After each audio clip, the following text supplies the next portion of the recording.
ಎಲ್ಲರಿಗೂ ನಮಸ್ಕಾರ. ನಾನು ಡಾಕ್ಟರ್ ಡಿ.ಎಲ್. ಪವಾರ್, ಸಹಾಯಕ ಪ್ರಾಧ್ಯಾಪಕರು, ರಾಜ್ಯಶಾಸ್ತ್ರ ವಿಭಾಗ. ಎಲ್ಲ ನನ್ನ ವಿದ್ಯಾರ್ಥಿ ಮಿತ್ರರಿಗೆ ಡಾಕ್ಟರ್ ಡಿ.ಎಲ್. ಪವಾರ್ ಯೂಟ್ಯೂಬ್ ಚಾನಲ್ಗೆ ಸುಸ್ವಾಗತ.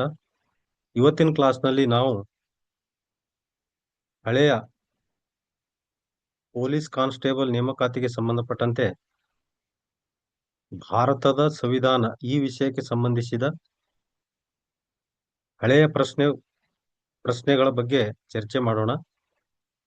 ಸುಮಾರು 250ಕ್ಕಿಂತ ಹೆಚ್ಚು ಪ್ರಶ್ನೆಗಳ ಬಗ್ಗೆ ಇವತ್ತಿನ ಈ ಒಂದು ಯೂಟ್ಯೂಬ್ ತರಗತಿಯಲ್ಲಿ ಚರ್ಚೆ ಮಾಡೋಣ. ಈ ಒಂದು ಸುದೀರ್ಘ ತರಗತಿ ಅಂದರೆ ಸುಮಾರು 250ಕ್ಕಿಂತ ಹೆಚ್ಚು ಪ್ರಶ್ನೆಗಳನ್ನು ಒಳಗೊಂಡಿದೆ. 2002ರಿಂದ 3, 4 ಜೊತೆಗೆ 2006ರಿಂದ 2020ರವರೆಗಿನ ಬೇರೆ ಬೇರೆ ಪೊಲೀಸ್ ನೇಮಕಾತಿಗೆ ಸಂಬಂಧಪಟ್ಟಂತೆ ಭಾರತದ ಸಂವಿಧಾನ ಈ ವಿಷಯಕ್ಕೆ ಸಂಬಂಧಪಟ್ಟಂತೆ ಕೇಳಲಾದ ಪ್ರಶ್ನೋತ್ತರಗಳ ಬಗ್ಗೆ ಈ ಒಂದು ತರಗತಿಯಲ್ಲಿ ನೋಡೋಣ. ಮೊದಲನೇ ಪ್ರಶ್ನೆ, PC 2002. ಮೊದಲನೇ ಪ್ರಶ್ನೆ, ಭಾರತದ ಪ್ರಧಾನಮಂತ್ರಿ ಆಗಲು ಒಬ್ಬ ವ್ಯಕ್ತಿಗೆ ಕನಿಷ್ಠ ಎಷ್ಟು ವರ್ಷ ವಯಸ್ಸಾಗಿರಬೇಕು? ಉತ್ತರ ಸಿ, 25. 25 ವರ್ಷ ವಯಸ್ಸಾಗಿರಬೇಕು. ಭಾರತದ ಪ್ರಧಾನಮಂತ್ರಿ ಆಗಲು ಒಬ್ಬ ವ್ಯಕ್ತಿಗೆ ಕನಿಷ್ಠ ಎಷ್ಟು ವರ್ಷ ವಯಸ್ಸಾಗಿರಬೇಕು ಅಂದರೆ 25 ವರ್ಷ ವಯಸ್ಸಾಗಿರಬೇಕು. ಎರಡನೇ ಪ್ರಶ್ನೆ, ಭಾರತದ ಚುನಾವಣೆಗಳು ನಡೆಯುವುದು ಯಾವ ಆಧಾರದ ಮೇಲೆ ಎಂದರೆ ಉತ್ತರ ಸಿ, ಬಹುಸದಸ್ಯ ಚುನಾವಣಾ ಕ್ಷೇತ್ರಗಳು. ಬಹುಸದಸ್ಯ ಚುನಾವಣಾ ಕ್ಷೇತ್ರಗಳ ಆಧಾರದ ಮೇಲೆ ಭಾರತದ ಚುನಾವಣೆಗಳು ನಡೆಯುತ್ತವೆ. ಮೂರನೇ ಪ್ರಶ್ನೆ, ಭಾರತದಲ್ಲಿ ಯಾವ ರಾಜ್ಯದಲ್ಲಿ ಅತಿ ಹೆಚ್ಚು ಲೋಕಸಭಾ ಕ್ಷೇತ್ರಗಳಿವೆ ಅನ್ನೋದು. ಸರಿಯಾದ ಉತ್ತರ ಬಿ, ಉತ್ತರ ಪ್ರದೇಶ್. ಉತ್ತರ ಪ್ರದೇಶನಲ್ಲಿ ಈ ಅತಿ ಹೆಚ್ಚು ಲೋಕಸಭಾ ಸದಸ್ಯರು ಇದ್ದಾರೆ ಅನ್ನೋದು. ಅಂದರೆ ಉತ್ತರ ಪ್ರದೇಶದಲ್ಲಿ 80 ಲೋಕಸಭಾ ಸದಸ್ಯರಿದ್ದಾರೆ. ಮಧ್ಯಪ್ರದೇಶದಲ್ಲಿ 29,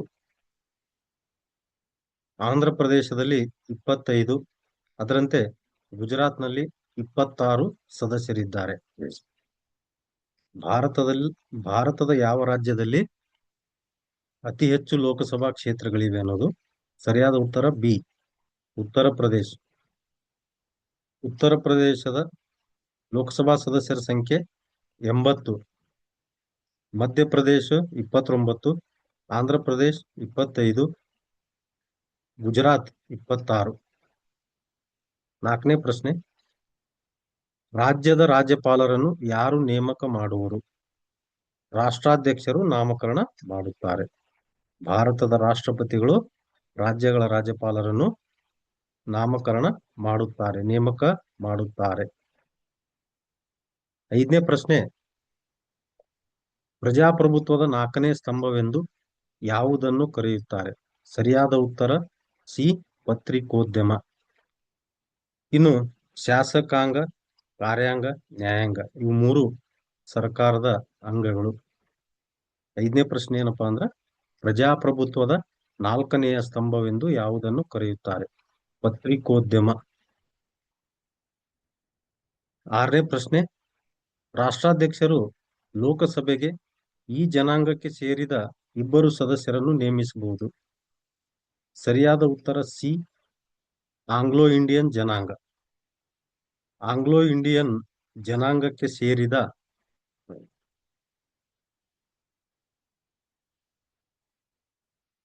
2 ಸದಸ್ಯರನ್ನು ಲೋಕಸಭಾ ಸದಸ್ಯರು ಅಂತ ಹೇಳಿ ರಾಷ್ಟ್ರಪತಿಗಳು ನಾಮಕರಣ ಮಾಡುತ್ತಾರೆ. ಆದರೆ ಸಂವಿಧಾನಕ್ಕೆ 104ನೇ ತಿದ್ದುಪಡಿ ತರುವುದರ ಮೂಲಕ 2020ರಲ್ಲಿ ಈ ಒಂದು ಆಂಗ್ಲೋ ಇಂಡಿಯನ್ ಜನಾಂಗಕ್ಕೆ ಸೇರಿದ ಇಬ್ಬರ ಸದಸ್ಯತ್ವವನ್ನು ರದ್ದುಗೊಳಿಸಲಾಗಿದೆ ಅನ್ನೋದು. ಅದಕ್ಕಾಗಿ ಈಗ ಯಾವುದೇ ಲೋಕಸಭೆಗೆ ಆಂಗ್ಲೋ ಇಂಡಿಯನ್ ಜನಾಂಗಕ್ಕೆ ಸೇರಿದ ಇಬ್ಬರು ಸದಸ್ಯರನ್ನು ರಾಷ್ಟ್ರಪತಿಗಳು ಈಗ ನಾಮಕರಣ ಮಾಡುವುದಿಲ್ಲ. ಸಂವಿಧಾನಕ್ಕೆ 104ನೇ ತಿದ್ದುಪಡಿಯ ಮೂಲಕ 2020ರಲ್ಲಿ ಈ ಆಂಗ್ಲೋ ಇಂಡಿಯನ್ ನಾಮಕರಣ ಸದಸ್ಯತ್ವವನ್ನು ರದ್ದುಪಡಿಸಲಾಗಿದೆ. 2002ರಲ್ಲಿ 2ನೇ ಸಲ ಪರೀಕ್ಷೆ ನಡೆದಾಗ 1ನೇ ಪ್ರಶ್ನೆ, ಭಾರತದ ರಾಷ್ಟ್ರಾಧ್ಯಕ್ಷರ ಅಧಿಕಾರಾವಧಿ 5 ವರ್ಷಗಳು. ಭಾರತದ ರಾಷ್ಟ್ರಾಧ್ಯಕ್ಷರ ಅಧಿಕಾರಾವಧಿ 5 ವರ್ಷಗಳು. 2ನೇ ಪ್ರಶ್ನೆ, ಭಾರತದ ಗಣರಾಜ್ಯದ ಪ್ರಥಮ ರಾಷ್ಟ್ರಪತಿಗಳು ಡಾಕ್ಟರ್ ರಾಜೇಂದ್ರ ಪ್ರಸಾದ್ ರವರು. ಡಾಕ್ಟರ್ ರಾಜೇಂದ್ರ ಪ್ರಸಾದ್ ರವರು ಭಾರತದ ಗಣರಾಜ್ಯದ ಪ್ರಥಮ ರಾಷ್ಟ್ರಪತಿಗಳು. ಅದರಂತೆ ಇದರಲ್ಲಿ 3ನೇ ಪ್ರಶ್ನೆ, ಇದರಲ್ಲಿ ನಮ್ಮ ದೇಶದ ರಾಷ್ಟ್ರಪತಿ ಎಂದೆನಿಸಿಕೊಂಡವರು ಬಾಬು ರಾಜೇಂದ್ರ ಪ್ರಸಾದ್. ಬಾಬು ರಾಜೇಂದ್ರ ಪ್ರಸಾದ್ ರವರು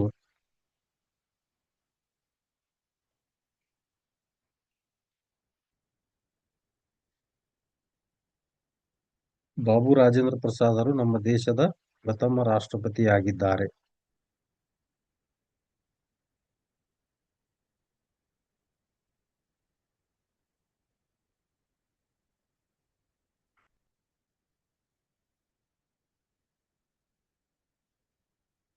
ಜೈ ಜವಾನ್ ಜೈ ಕಿಸಾನ್ ಎಂಬ ಘೋಷಣೆಯನ್ನು ಮೊದಲನೇದಾಗಿ ಯಾವ ನಾಯಕರು ಹೇಳಿದರು? ಸಿ. ಲಾಲ್ ಬಹದ್ದೂರ್ ಶಾಸ್ತ್ರಿ. ಲಾಲ್ ಬಹದ್ದೂರ್ ಶಾಸ್ತ್ರಿ ಅವರು ಜೈ ಜವಾನ್ ಜೈ ಕಿಸಾನ್ ಎಂಬ ಘೋಷಣೆಯನ್ನು ಮೊದಲನೇದಾಗಿ ಹೇಳಿಕೆ ನೀಡಿದರು. 5ನೇ ಪ್ರಶ್ನೆ, ಸ್ವಾತಂತ್ರ್ಯ ಭಾರತದ ಮೊದಲನೇ ಪ್ರಧಾನಿ ಜವಾಹರ್ಲಾಲ್ ನೆಹರು. ಜವಾಹರ್ಲಾಲ್ ನೆಹರೂರವರು ಸ್ವತಂತ್ರ ಭಾರತದ ಮೊದಲ ಪ್ರಧಾನಮಂತ್ರಿಯಾಗಿ ಕಾರ್ಯವನ್ನ ನಿರ್ವಹಿಸಿದ್ದಾರೆ. ಇವರು ಸೆಪ್ಟೆಂಬರ್ 2, 1946ರಿಂದ ಮೇ 27, 1904ರವರೆಗೆ ಭಾರತದ ಪ್ರಧಾನಮಂತ್ರಿಗಳಾಗಿ ಕಾರ್ಯವನ್ನ ನಿರ್ವಹಿಸಿದ್ದಾರೆ. ಅದರಂತೆ ಲಾಲ್ ಬಹದ್ದೂರ್ ಶಾಸ್ತ್ರಿ ಅವರು 3ನೇ ಪ್ರಧಾನಮಂತ್ರಿಯಾಗಿ ಜೂನ್ 9, 1964ರಿಂದ ಜನವರಿ 9, 1964ರವರೆಗೆ ಕಾರ್ಯವನ್ನ ನಿರ್ವಹಿಸಿದ್ದಾರೆ. ಅದರಂತೆ ಶ್ರೀಮತಿ ಇಂದಿರಾ ಗಾಂಧಿ ಅವರು 5ನೇ ಪ್ರಧಾನಮಂತ್ರಿಯಾಗಿ ಜನವರಿ 24, 1966ರಿಂದ ಮಾರ್ಚ್ 24, 1977ರವರೆಗೆ ಅವರು ಕಾರ್ಯವನ್ನ ನಿರ್ವಹಿಸಿದ್ದಾರೆ. 6ನೇ ಪ್ರಶ್ನೆ, ಯಾವ ದಿವಸ ಭಾರತದ ಪ್ರಧಾನಮಂತ್ರಿ ಕೆಂಪು ಕೋಟೆಯಿಂದ ದೇಶವನ್ನು ಉದ್ದೇಶಿಸಿ ಮಾತನಾಡುತ್ತಾರೆ? ಸರಿಯಾದ ಉತ್ತರ ಬಿ. ಸ್ವಾತಂತ್ರ್ಯ ದಿವಸ. 7ನೇ ಪ್ರಶ್ನೆ, ಭಾರತದ ರಾಷ್ಟ್ರ ಧ್ವಜದಲ್ಲಿರುವ ಬಣ್ಣಗಳು? ಬಿ. ಕೇಸರಿ, ಬಿಳಿ, ಹಸಿರು. 8, ಭಾರತದಲ್ಲಿ ಪಾರ್ಲಿಮೆಂಟ್ನಲ್ಲಿಯ ಕೆಳಮನೆಯ ಹೆಸರು? ಸರಿಯಾದ ಉತ್ತರ ಸಿ. ಲೋಕಸಭೆ. ನಮ್ಮ ದೇಶದ ಸಂಸತ್ತಿನ ಕೆಳಮನೆ ಲೋಕಸಭೆ, ಮೇಲ್ಮನೆ ರಾಜ್ಯಸಭೆ.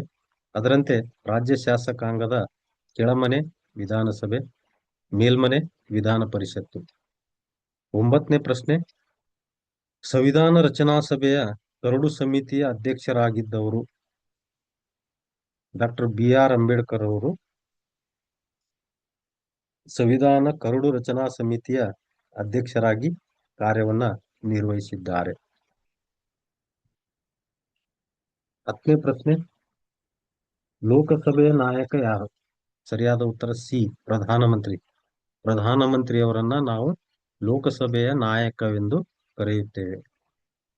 11ನೇ ಪ್ರಶ್ನೆ, ರಾಜ್ಯಸಭೆಯ ಅಧ್ಯಕ್ಷರು ಯಾರು? ಉಪರಾಷ್ಟ್ರಪತಿ.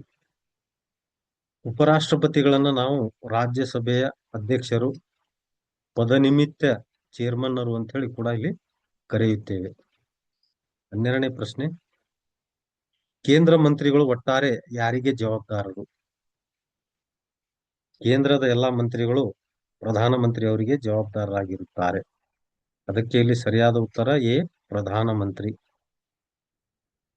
Question number 13. ಕೆಳಕಂಡ ಯಾವ ಭಾಗವನ್ನು ಸಂವಿಧಾನದ ಭಾಗವೆಂದು ಪರಿಗಣಿಸಲಾಗುವುದು? ಪೀಠಿಕೆ. ಕೆಳಕಂಡ ಯಾವ ಭಾಗವನ್ನು ಸಂವಿಧಾನದ ಭಾಗವೆಂದು ಪರಿಗಣಿಸಲಾಗುವುದು? ಪೀಠಿಕೆ.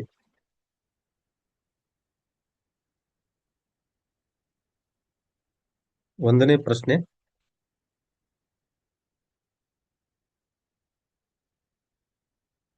2004ರಲ್ಲಿ ಕೇಳಲಾದ ಒಂದನೇ ಪ್ರಶ್ನೆ. ಭಾರತವು ಸಾರ್ವಭೌಮ ಪ್ರಜಾಸತ್ತಾತ್ಮಕ ಗಣರಾಜ್ಯವಾದುದು 26 ಜನವರಿ 1950ರಂದು. ಎರಡನೇ ಪ್ರಶ್ನೆ. ಭಾರತದ ರಾಷ್ಟ್ರೀಯ ಧ್ವಜದ ಚಕ್ರದಲ್ಲಿರುವ ಅಡ್ಡ ಕಂಬಿಗಳು ಅಥವಾ ಚಕ್ರದ ಗೆರೆಗಳು ಎಷ್ಟು? 24. ಮೂರನೇ ಪ್ರಶ್ನೆ. ಭಾರತದಲ್ಲಿ ಮತದಾನ ಮಾಡಲು ಇರಬೇಕಾದ ಕನಿಷ್ಠ ವಯಸ್ಸು? 18 ವರ್ಷ ವಯಸ್ಸು ತುಂಬಿದ ಭಾರತದ ಪ್ರತಿಯೊಬ್ಬ ಪ್ರಜೆಯು ಚುನಾವಣಾ ಸಮಯದಲ್ಲಿ ಮತದಾನ ಮಾಡಲು ಅರ್ಹನಾಗಿರುತ್ತಾನೆ. ಮತದಾನದ ರಾಜಕೀಯ ಹಕ್ಕಾಗಿರುವಂತಹ ಮತದಾನದ ಹಕ್ಕನ್ನ ಪಡೆದಿರುತ್ತಾನೆ. ಅದಕ್ಕಾಗಿಯೇ ಭಾರತವನ್ನ ನಾವು ಜಗತ್ತಿನಲ್ಲಿ ಅತ್ಯಂತ ದೊಡ್ಡ ಪ್ರಜಾಪ್ರಭುತ್ವ ರಾಷ್ಟ್ರವೆಂದು ಕರೆಯುತ್ತೇವೆ. ನಾಲ್ಕನೇ ಪ್ರಶ್ನೆ. ಲೋಕಸಭೆಯ ಸದಸ್ಯರಾಗ ಬಯಸುವ ಅಭ್ಯರ್ಥಿಯು ಈ ವಯಸ್ಸಿಗಿಂತ ಕಡಿಮೆ ಇರಬಾರದು. 25 ವರ್ಷ ವಯಸ್ಸಿಗಿಂತ ಕಡಿಮೆ ಇರಬಾರದು. 25 ವರ್ಷ ವಯಸ್ಸಾದ ಪ್ರಜೆ ಇಲ್ಲಿ ಲೋಕಸಭೆಯ ಸದಸ್ಯನಾಗ್ಲಿಕ್ಕೆ ಅರ್ಹನಾಗಿರುತ್ತಾನೆ. 30 ವರ್ಷ ರಾಜ್ಯಸಭೆ ಮತ್ತು ವಿಧಾನಸಭೆಗೆ, 35 ವರ್ಷ ಇದು ರಾಷ್ಟ್ರಪತಿ ಮತ್ತೆ ರಾಜ್ಯಪಾಲರಿಗೆ ಆಗಲು ಇರುವಂತಹ ವಯಸ್ಸು. 5ನೇ ಪ್ರಶ್ನೆ. ಈ ಕೆಳಗಿನವುಗಳಲ್ಲಿ ಯಾವುದು ಮೂಲಭೂತ ಹಕ್ಕಲ್ಲ? ಕೆಲಸ, ಶಿಕ್ಷಣ ಮತ್ತು ಸಾರ್ವಜನಿಕ ಸೇವಾ ಹಕ್ಕು ಇದು ಮೂಲಭೂತ ಹಕ್ಕಲ್ಲ. ಆದರೆ ಧಾರ್ಮಿಕ ಸ್ವಾತಂತ್ರ್ಯದ ಹಕ್ಕು, ಸಂಘಗಳ ರಚನೆ ಹಕ್ಕು, ವಾಕ್ ಸ್ವಾತಂತ್ರ್ಯದ ಹಕ್ಕು ಇವು ಮೂರು ಮೂಲಭೂತ ಹಕ್ಕುಗಳಾಗಿವೆ. 6ನೇ ಪ್ರಶ್ನೆ. ಈ ಕೆಳಗಿನವುಗಳಲ್ಲಿ ಯಾವ ರಾಜ್ಯ ಪ್ರತ್ಯೇಕ ಸಂವಿಧಾನ ಹೊಂದಿದೆ? ಜಮ್ಮು ಮತ್ತು ಕಾಶ್ಮೀರ್. ಜಮ್ಮು ಮತ್ತು ಕಾಶ್ಮೀರ್. ಸಂವಿಧಾನದ 370ನೇ ವಿಧಿಯ ಪ್ರಕಾರ ಜಮ್ಮು ಮತ್ತು ಕಾಶ್ಮೀರ್ ಪ್ರತ್ಯೇಕ ಸಂವಿಧಾನವನ್ನ ಹೊಂದಿದೆ. ಆದರೆ ಆಗಸ್ಟ್ 5, 2019ರಂದು ಜಮ್ಮು ಮತ್ತು ಕಾಶ್ಮೀರ್ ರಾಜ್ಯದ ಸ್ಥಾನಮಾನವನ್ನ ರದ್ದುಗೊಳಿಸಿ ಈಗ ಜಮ್ಮು ಮತ್ತು ಕಾಶ್ಮೀರ್ ಹಾಗೂ ಲಡಾಖ್ ಎಂಬ 2 ಕೇಂದ್ರಾಡಳಿತ ಪ್ರದೇಶಗಳನ್ನಾಗಿ ಮಾಡಲಾಗಿದೆ. ಆಗಸ್ಟ್ 5, 2019ರಲ್ಲಿ ಈಗ ಜಮ್ಮು ಮತ್ತು ಕಾಶ್ಮೀರ ಒಂದು ಕೇಂದ್ರಾಡಳಿತ ಪ್ರದೇಶವಾಗಿದೆ. ಯಾವುದೇ ವ್ಯಕ್ತಿ ಭಾರತದ ಹೊರಗೆ ಜನಿಸಿದ್ದರೂ ಕೂಡ ಭಾರತದ ರಾಷ್ಟ್ರೀಯತೆಯನ್ನು ಪಡೆಯಬೇಕಾದಲ್ಲಿ ಆತ ಅಥವಾ ಆಕೆ. ಸರಿಯಾದ ಉತ್ತರ ಡಿ. ವ್ಯಕ್ತಿ ಹುಟ್ಟಿದ ಸಮಯದಲ್ಲಿ ತಾಯಿ ಅಥವಾ ತಂದೆ ಭಾರತದ ಪೌರತ್ವ ಹೊಂದಿರಬೇಕು. ಯಾವುದೇ ವ್ಯಕ್ತಿ ಭಾರತದ ಹೊರಗೆ ಜನಿಸಿದ್ದರೂ ಕೂಡ ಭಾರತದ ರಾಷ್ಟ್ರೀಯತೆಯನ್ನು ಪಡೆಯಬೇಕಾದಲ್ಲಿ ಆತ ಅಥವಾ ಆಕೆ. ಸರಿಯಾದ ಉತ್ತರ ಡಿ. ವ್ಯಕ್ತಿ ಹುಟ್ಟಿದ ಸಮಯದಲ್ಲಿ ಅವನ ತಾಯಿ ಅಥವಾ ತಂದೆ ಭಾರತದ ಪೌರತ್ವ ಹೊಂದಿರಬೇಕು. 2004ರಲ್ಲಿ 2ನೇ ಸಲ ನಡೆದ ಪರೀಕ್ಷೆಯಲ್ಲಿ ಕೇಳಲಾದ ಪ್ರಶ್ನೆಗಳು. ಒಂದನೇದು, ಭಾರತದಲ್ಲಿ ಮತದಾನದ ಕನಿಷ್ಠ ವಯಸ್ಸು ಎಷ್ಟು? 18 ವರ್ಷ. ಎರಡನೇದು, ರಾಜ್ಯ ಶಾಸಕಾಂಗ ಸಭೆಯ ಉಪಸ್ಥಿತ ಅಧಿಕಾರಿಯನ್ನು ಹೀಗೆಂದು ಕರೆಯುತ್ತಾರೆ? ಸ್ಪೀಕರ್. ರಾಜ್ಯ ಶಾಸಕಾಂಗ ಸಭೆಯ ಉಪಸ್ಥಿತ ಅಧಿಕಾರಿಯನ್ನು ಹೀಗೆಂದು ಕರೆಯುತ್ತಾರೆ? ಸ್ಪೀಕರ್, ಸಭಾಧ್ಯಕ್ಷರು. ಮೂರನೇ ಪ್ರಶ್ನೆ, ಲೋಕಸಭೆಯ ಅಧಿಕಾರಾವಧಿಯು 5 ವರ್ಷಗಳು. ಲೋಕಸಭೆಯ ಅಧಿಕಾರಾವಧಿ 5 ವರ್ಷಗಳು. 4ನೇ ಪ್ರಶ್ನೆ, ಗಣರಾಜ್ಯ ದಿನವನ್ನು ಯಾವ ದಿನದಂದು ಆಚರಿಸಲಾಗುತ್ತದೆ? 26ನೇ ಜನವರಿ ದಿನ ಗಣರಾಜ್ಯ ದಿನವನ್ನು ಆಚರಿಸಲಾಗುತ್ತದೆ. ಏಕೆಂದರೆ ಅವತ್ತು ನಮ್ಮ ಸಂವಿಧಾನ ಜಾರಿಯಲ್ಲಿ ಬಂದಂತ ದಿನ. 5ನೇ ಪ್ರಶ್ನೆ, ರಾಜ್ಯಸಭೆಯ ಅಧ್ಯಕ್ಷರು ಯಾರು? ಉಪರಾಷ್ಟ್ರಪತಿಗಳು. ಉಪರಾಷ್ಟ್ರಪತಿಗಳನ್ನ ನಾವು ರಾಜ್ಯಸಭೆಯ ಅಧ್ಯಕ್ಷರು ಎಂದು ಕರೆಯುತ್ತೇವೆ. ಅಂದರೆ ಚೇರ್ಮನ್ ಅವರು, ಪದನಿಮಿತ್ತ ಚೇರ್ಮನ್ರು ಯಾರು? ಉಪರಾಷ್ಟ್ರಪತಿಗಳು ರಾಜ್ಯಸಭೆಯ ಪದನಿಮಿತ್ತ ಚೇರ್ಮನ್ ರಾಗಿ, ಅಧ್ಯಕ್ಷರಾಗಿ ಕಾರ್ಯವನ್ನ ನಿರ್ವಹಿಸುತ್ತಾರೆ. 6ನೇ ಪ್ರಶ್ನೆ, ನಮ್ಮ ರಾಷ್ಟ್ರೀಯ ಧ್ವಜದಲ್ಲಿರುವ ಚಕ್ರದಲ್ಲಿ ಒಟ್ಟು ಎಷ್ಟು ಗೆರೆಗಳಿವೆ? 24 ಗೆರೆಗಳಿವೆ. ಇನ್ನು 2015ರಲ್ಲಿ ನಡೆದ ಪೊಲೀಸ್ ನೇಮಕಾತಿಯ ಪ್ರಶ್ನೆ ಪತ್ರಿಕೆಯಲ್ಲಿ ಭಾರತದ ಸಂವಿಧಾನಕ್ಕೆ ಸಂಬಂಧಪಟ್ಟಂತೆ ಕೇಳಲಾದ ಪ್ರಶ್ನೆಗಳು. ಲಿಖಿತ ಸಂವಿಧಾನಕ್ಕೆ ಉತ್ತಮ ಉದಾಹರಣೆ ಅಮೆರಿಕ. ಲಿಖಿತ ಸಂವಿಧಾನಕ್ಕೆ ಉತ್ತಮ ಉದಾಹರಣೆ ಯಾವ್ದಪ್ಪ ಅಂದ್ರೆ ಅಮೆರಿಕ. 2ನೇ ಪ್ರಶ್ನೆ, ಭಾರತದಲ್ಲಿ ಹೊಸ ರಾಜ್ಯ ರಚನೆಗೆ ಸಂವಿಧಾನದ ಯಾವ ಭಾಗಕ್ಕೆ ತಿದ್ದುಪಡಿ ಮಾಡಬೇಕು? 1ನೇ ಭಾಗ, ಸಂವಿಧಾನದ 1ನೇ ಭಾಗಕ್ಕೆ ಹೊಸ ರಾಜ್ಯ ರಚನೆಗೆ ಸಂಬಂಧಪಟ್ಟಂತೆ ತಿದ್ದುಪಡಿಯನ್ನ ಮಾಡಬೇಕು. ಅದರಂತೆ 3ನೇ ಭಾಗವು ಮೂಲಭೂತ ಹಕ್ಕುಗಳ ಬಗ್ಗೆ ಮಾಹಿತಿ ನೀಡುತ್ತದೆ. 8ನೇ ಭಾಗವು ಕೇಂದ್ರಾಡಳಿತ ಪ್ರದೇಶಗಳ ಬಗ್ಗೆ ಮಾಹಿತಿ ನೀಡುತ್ತದೆ. 9ನೇ ಭಾಗವು ಪಂಚಾಯತ್ ರಾಜ್ಗಳ ಬಗ್ಗೆ ಮಾಹಿತಿಯನ್ನ ನೀಡುತ್ತದೆ. 3ನೇ ಪ್ರಶ್ನೆ, ಸಂವಿಧಾನದ 1ನೇ ಭಾಗ ಯಾವ ವಿಷಯದ ಬಗ್ಗೆ ಹೇಳುತ್ತದೆ? ಸರಿಯಾದ ಉತ್ತರ ಸಿ, ಭಾರತ ರಾಜ್ಯಗಳ ಒಕ್ಕೂಟ. ಭಾರತ ರಾಜ್ಯಗಳ ಒಕ್ಕೂಟ. 4ನೇ ಪ್ರಶ್ನೆ, ಭಾರತದ ಸಂವಿಧಾನದಲ್ಲಿ ಆರ್ಥಿಕ ನ್ಯಾಯ ಒಂದು ಉದ್ದೇಶವಾಗಿ ಪರಿಗಣಿಸಲಾಗಿದ್ದು ಪೂರ್ವ ಅವತರಣಿಕೆ ಮತ್ತು ನಿರ್ದೇಶಕ ತತ್ವಗಳಲ್ಲಿ. ಭಾರತದ ಸಂವಿಧಾನದಲ್ಲಿ ಆರ್ಥಿಕ ನ್ಯಾಯ ಒಂದು ಉದ್ದೇಶವಾಗಿ ಪರಿಗಣಿಸಲಾಗಿದ್ದು ನಮ್ಮ ಸಂವಿಧಾನದ ಪೂರ್ವ ಪೀಠಿಕೆ ಮತ್ತು ನಿರ್ದೇಶಕ ತತ್ವಗಳಲ್ಲಿ.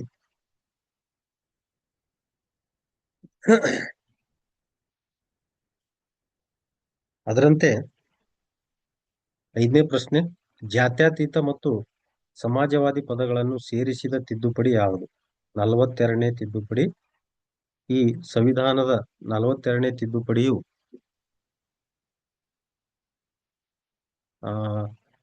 1976ರಲ್ಲಿ ಮಾಡಲಾಗಿದೆ ಅನ್ನೋದು.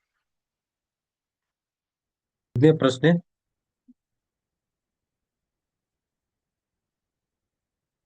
ಜಾತ್ಯತೀತ ಮತ್ತು ಸಮಾಜವಾದಿ ಪದಗಳನ್ನು ಸೇರಿಸಿದ ತಿದ್ದುಪಡಿ ಯಾವುದು? ಸರಿಯಾದ ಉತ್ತರ ಬಿ, 42ನೇ ತಿದ್ದುಪಡಿ. ಸಂವಿಧಾನಕ್ಕೆ 1976ರಲ್ಲಿ 42ನೇ ತಿದ್ದುಪಡಿ ಮಾಡುವುದರ ಮೂಲಕ ಜಾತ್ಯತೀತ ಮತ್ತು ಸಮಾಜವಾದಿ ಈ ಒಂದು ಪದಗಳನ್ನು ಸಂವಿಧಾನದ ಪೂರ್ವ ಪೀಠಿಕೆಗೆ ಸೇರಿಸಲಾಯಿತು.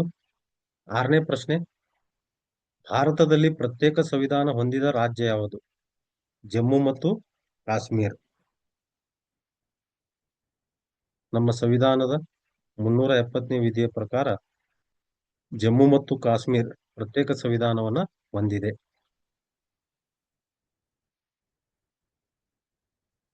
7ನೇ ಪ್ರಶ್ನೆ, ಮುಖ್ಯ ಚುನಾವಣಾ ಅಧಿಕಾರಿಯನ್ನು ಯಾರು ನೇಮಿಸುತ್ತಾರೆ? ಬಿ, ರಾಷ್ಟ್ರಪತಿ.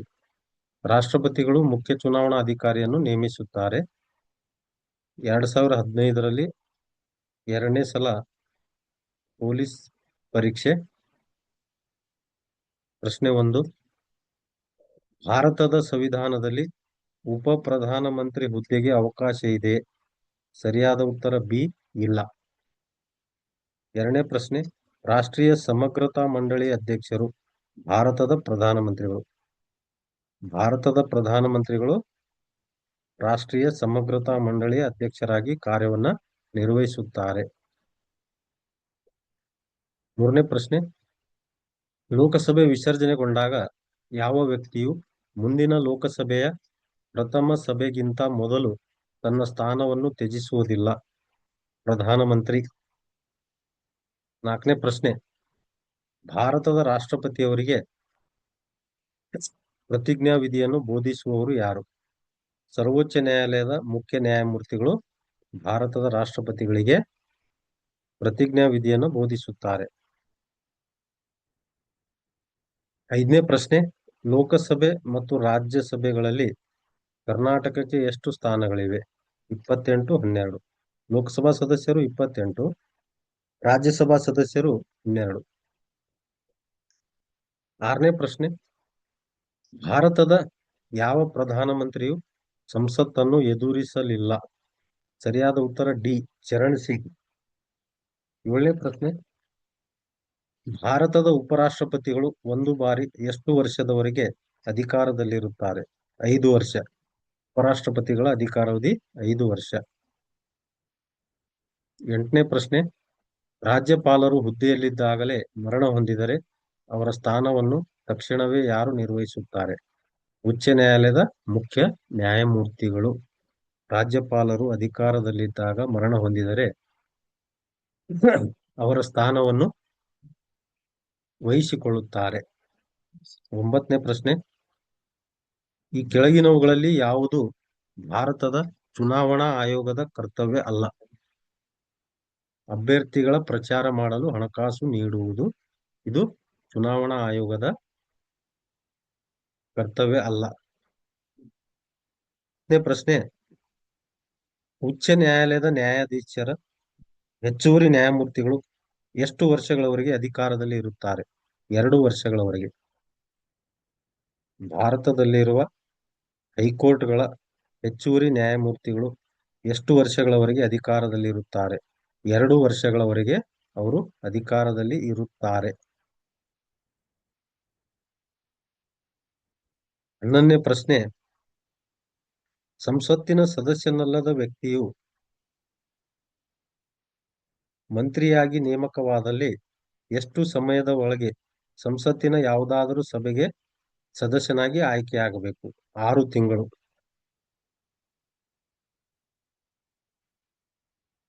6 ತಿಂಗಳ ಒಳಗೆ ಸಂಸತ್ತಿನ ಸದಸ್ಯನಲ್ಲದ ವ್ಯಕ್ತಿಯು ಮಂತ್ರಿಯಾಗಿ ನೇಮಕವಾದಲ್ಲಿ 6 ತಿಂಗಳ ಒಳಗಾಗಿ ರಾಜ್ಯಸಭೆಯ ಅಥವಾ ಲೋಕಸಭೆಯ ಸದಸ್ಯನಾಗಿ ಆಯ್ಕೆ ಆಗಬೇಕು. ಇಲ್ಲವಾದಲ್ಲಿ ಅವನ ಮಂತ್ರಿ ಸ್ಥಾನ ರದ್ದಾಗುತ್ತದೆ.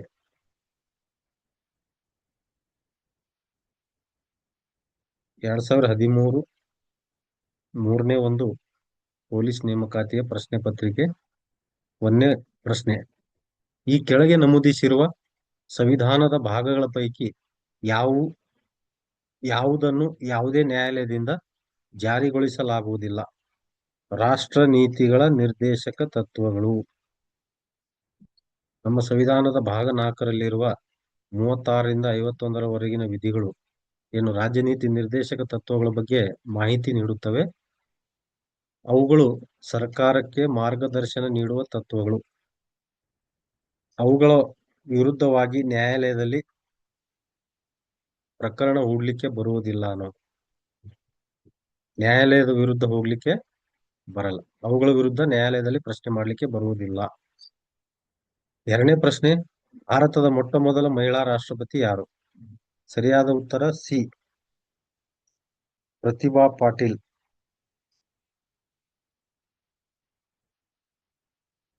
ಶ್ರೀಮತಿ ಪ್ರತಿಭಾ ಪಾಟೀಲ್ ರವರು. 3ನೇ ಪ್ರಶ್ನೆ, ಜಾಗತಿಕ ಮತದಾನದ ಹಕ್ಕು ಎಂದರೆ ಎಲ್ಲಾ ಮತದಾನದ ಹಕ್ಕು ದೊರೆಯುತ್ತದೆ? ಸರಿಯಾದ ಉತ್ತರ ಬಿ, ದೇಶದ ವಯಸ್ಕ ಪ್ರಜೆಗಳಿಗೆ. 18 ವರ್ಷ ವಯಸ್ಸಾದ ದೇಶದ ಎಲ್ಲಾ ವಯಸ್ಕ ಪ್ರಜೆಗಳಿಗೆ ಮತದಾನದ ಹಕ್ಕು ದೊರೆಯುತ್ತದೆ.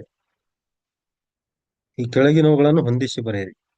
ಉಪೋದ್ಘಾತ ಅಂದರೆ ಸ್ವಾತಂತ್ರ್ಯ, ಸಮಾನತೆ, ಸಹೋದರತ್ವ. ಮೂಲಭೂತ ಹಕ್ಕುಗಳು ಸ್ವಾತಂತ್ರ್ಯದ ಹಕ್ಕು. ಮೂಲಭೂತ ಕರ್ತವ್ಯಗಳು ಬೆಳೆಸುವುದು ವೈಜ್ಞಾನಿಕ ಮನೋಧರ್ಮವನ್ನು. ಮೂಲಭೂತ ಕರ್ತವ್ಯಗಳು ಇದಕ್ಕೆ ಸಂಬಂಧಪಟ್ಟಿದ್ದು ವೈಜ್ಞಾನಿಕ ಮನೋಧರ್ಮವನ್ನು ಬೆಳೆಸುವುದು. 4ನೇ ಪ್ರಶ್ನೆ, 4ನೇ ಒಂದು ಅಂಶ, ರಾಷ್ಟ್ರ ನೀತಿಯ ನಿರ್ದೇಶಕ ತತ್ವಗಳು. ಸರಿಯಾದ ಉತ್ತರ ಡಿ, ಸುಖಿ ರಾಜ್ಯ ಕಲ್ಯಾಣ ರಾಜ್ಯ. 5ನೇ ಪ್ರಶ್ನೆ, ಉತ್ತರ ಪ್ರದೇಶದ ಉಚ್ಚ ನ್ಯಾಯಾಲಯ ಎಲ್ಲಿದೆ? ಲಕ್ನೋ. ಉತ್ತರ ಪ್ರದೇಶದ ಹೈಕೋರ್ಟ್ ಲಕ್ನೋದಲ್ಲಿದೆ. 6ನೇ ಪ್ರಶ್ನೆ, ₹1 ಕರೆನ್ಸಿ ನೋಟಿನ ಮೇಲೆ ಯಾರ ಸಹಿ ಇದೆ? ಸಿ, ಕೇಂದ್ರ ಹಣಕಾಸು ಕಾರ್ಯದರ್ಶಿ. 7ನೇ ಪ್ರಶ್ನೆ, ಈ ಕೆಳಗಿನವುಗಳ ಪೈಕಿ ಯಾವುದು ಮೂಲಭೂತ ಹಕ್ಕಲ್ಲ? ಸರಿಯಾದ ಉತ್ತರ ಬಿ, ಆತ್ಮಹತ್ಯೆ ಹಕ್ಕು. ಇದು ಮೂಲಭೂತ ಹಕ್ಕು ಅಲ್ಲ. 8ನೇ ಪ್ರಶ್ನೆ, ಸುಪ್ರೀಂ ಕೋರ್ಟಿನ ನ್ಯಾಯಾಧೀಶರು ನಿವೃತ್ತಿಯ ಗರಿಷ್ಠ ವಯಸ್ಸು ಎಷ್ಟು? 65 ವರ್ಷಗಳು. ಸರಿಯಾದ ಉತ್ತರ 65 ವರ್ಷಗಳು.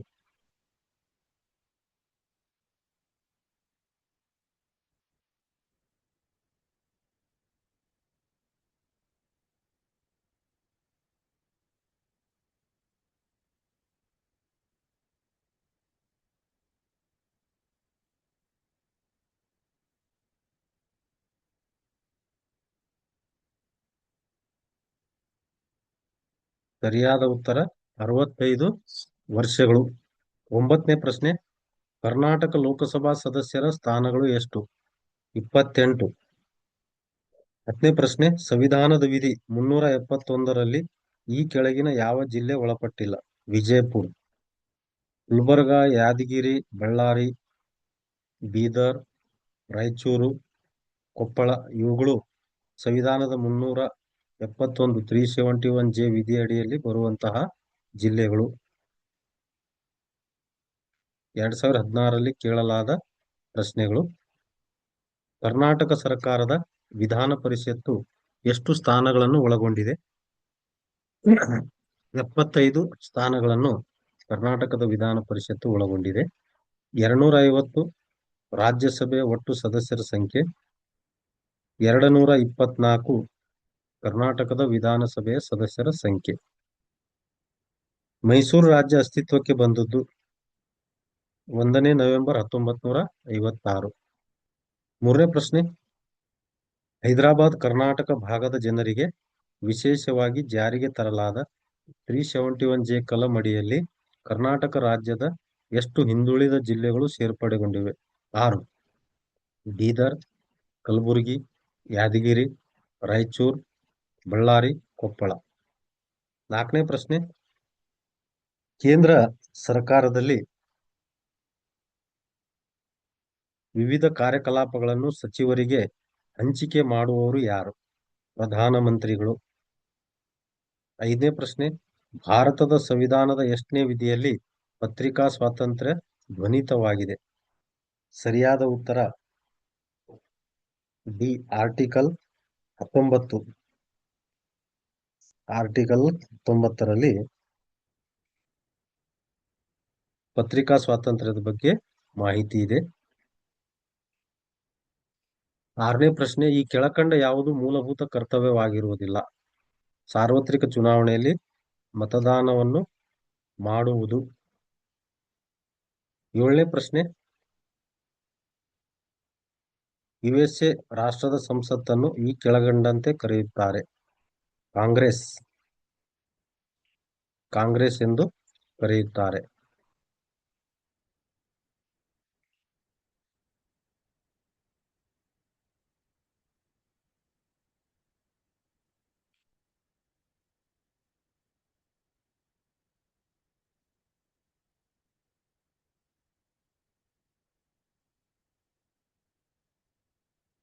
ಭಾರತದ ಸಂಸತ್ತು ಈ ಕೆಳಕಂಡವುಗಳನ್ನು ಸೇರಿಕೊಂಡಿರುತ್ತದೆ: ರಾಷ್ಟ್ರಪತಿ, ಲೋಕಸಭೆ, ರಾಜ್ಯಸಭೆ. 9ನೇ ಪ್ರಶ್ನೆ, ಗ್ರಾಮ ಪಂಚಾಯತ್ ಚುನಾವಣೆಯನ್ನು ನಿರ್ವಹಿಸುವವರು ಯಾರು? ಸರಿಯಾದ ಉತ್ತರ ಬಿ, ರಾಜ್ಯ ಚುನಾವಣಾ ಆಯೋಗ.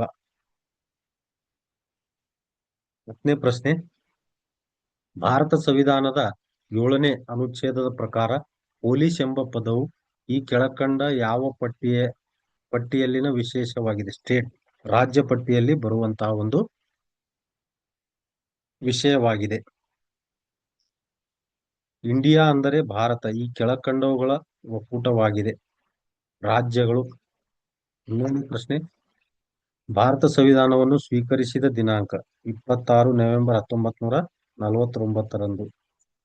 ರಾಷ್ಟ್ರಪತಿ ಮತ್ತು ಉಪರಾಷ್ಟ್ರಪತಿ ಚುನಾವಣೆಗೆ ಸಂಬಂಧಪಟ್ಟ ವ್ಯಾಜ್ಯಗಳನ್ನು ಕೆಳಕಂಡ ಯಾವುದು ಬಗೆಹರಿಸುತ್ತದೆ? Supreme court. ಭಾರತೀಯ ಒಕ್ಕೂಟದಲ್ಲಿ ಹೊಸ ರಾಜ್ಯವನ್ನು ಸೇರಿಸಲು ಸಂವಿಧಾನದ ಕೆಳಗಿನ ಯಾವ ಅನುಸೂಚಿಗೆ ತಿದ್ದುಪಡಿ ಮಾಡಬೇಕು? 1ನೇ ಅನುಸೂಚಿಗೆ ತಿದ್ದುಪಡಿ ಮಾಡಬೇಕಾಗುತ್ತದೆ.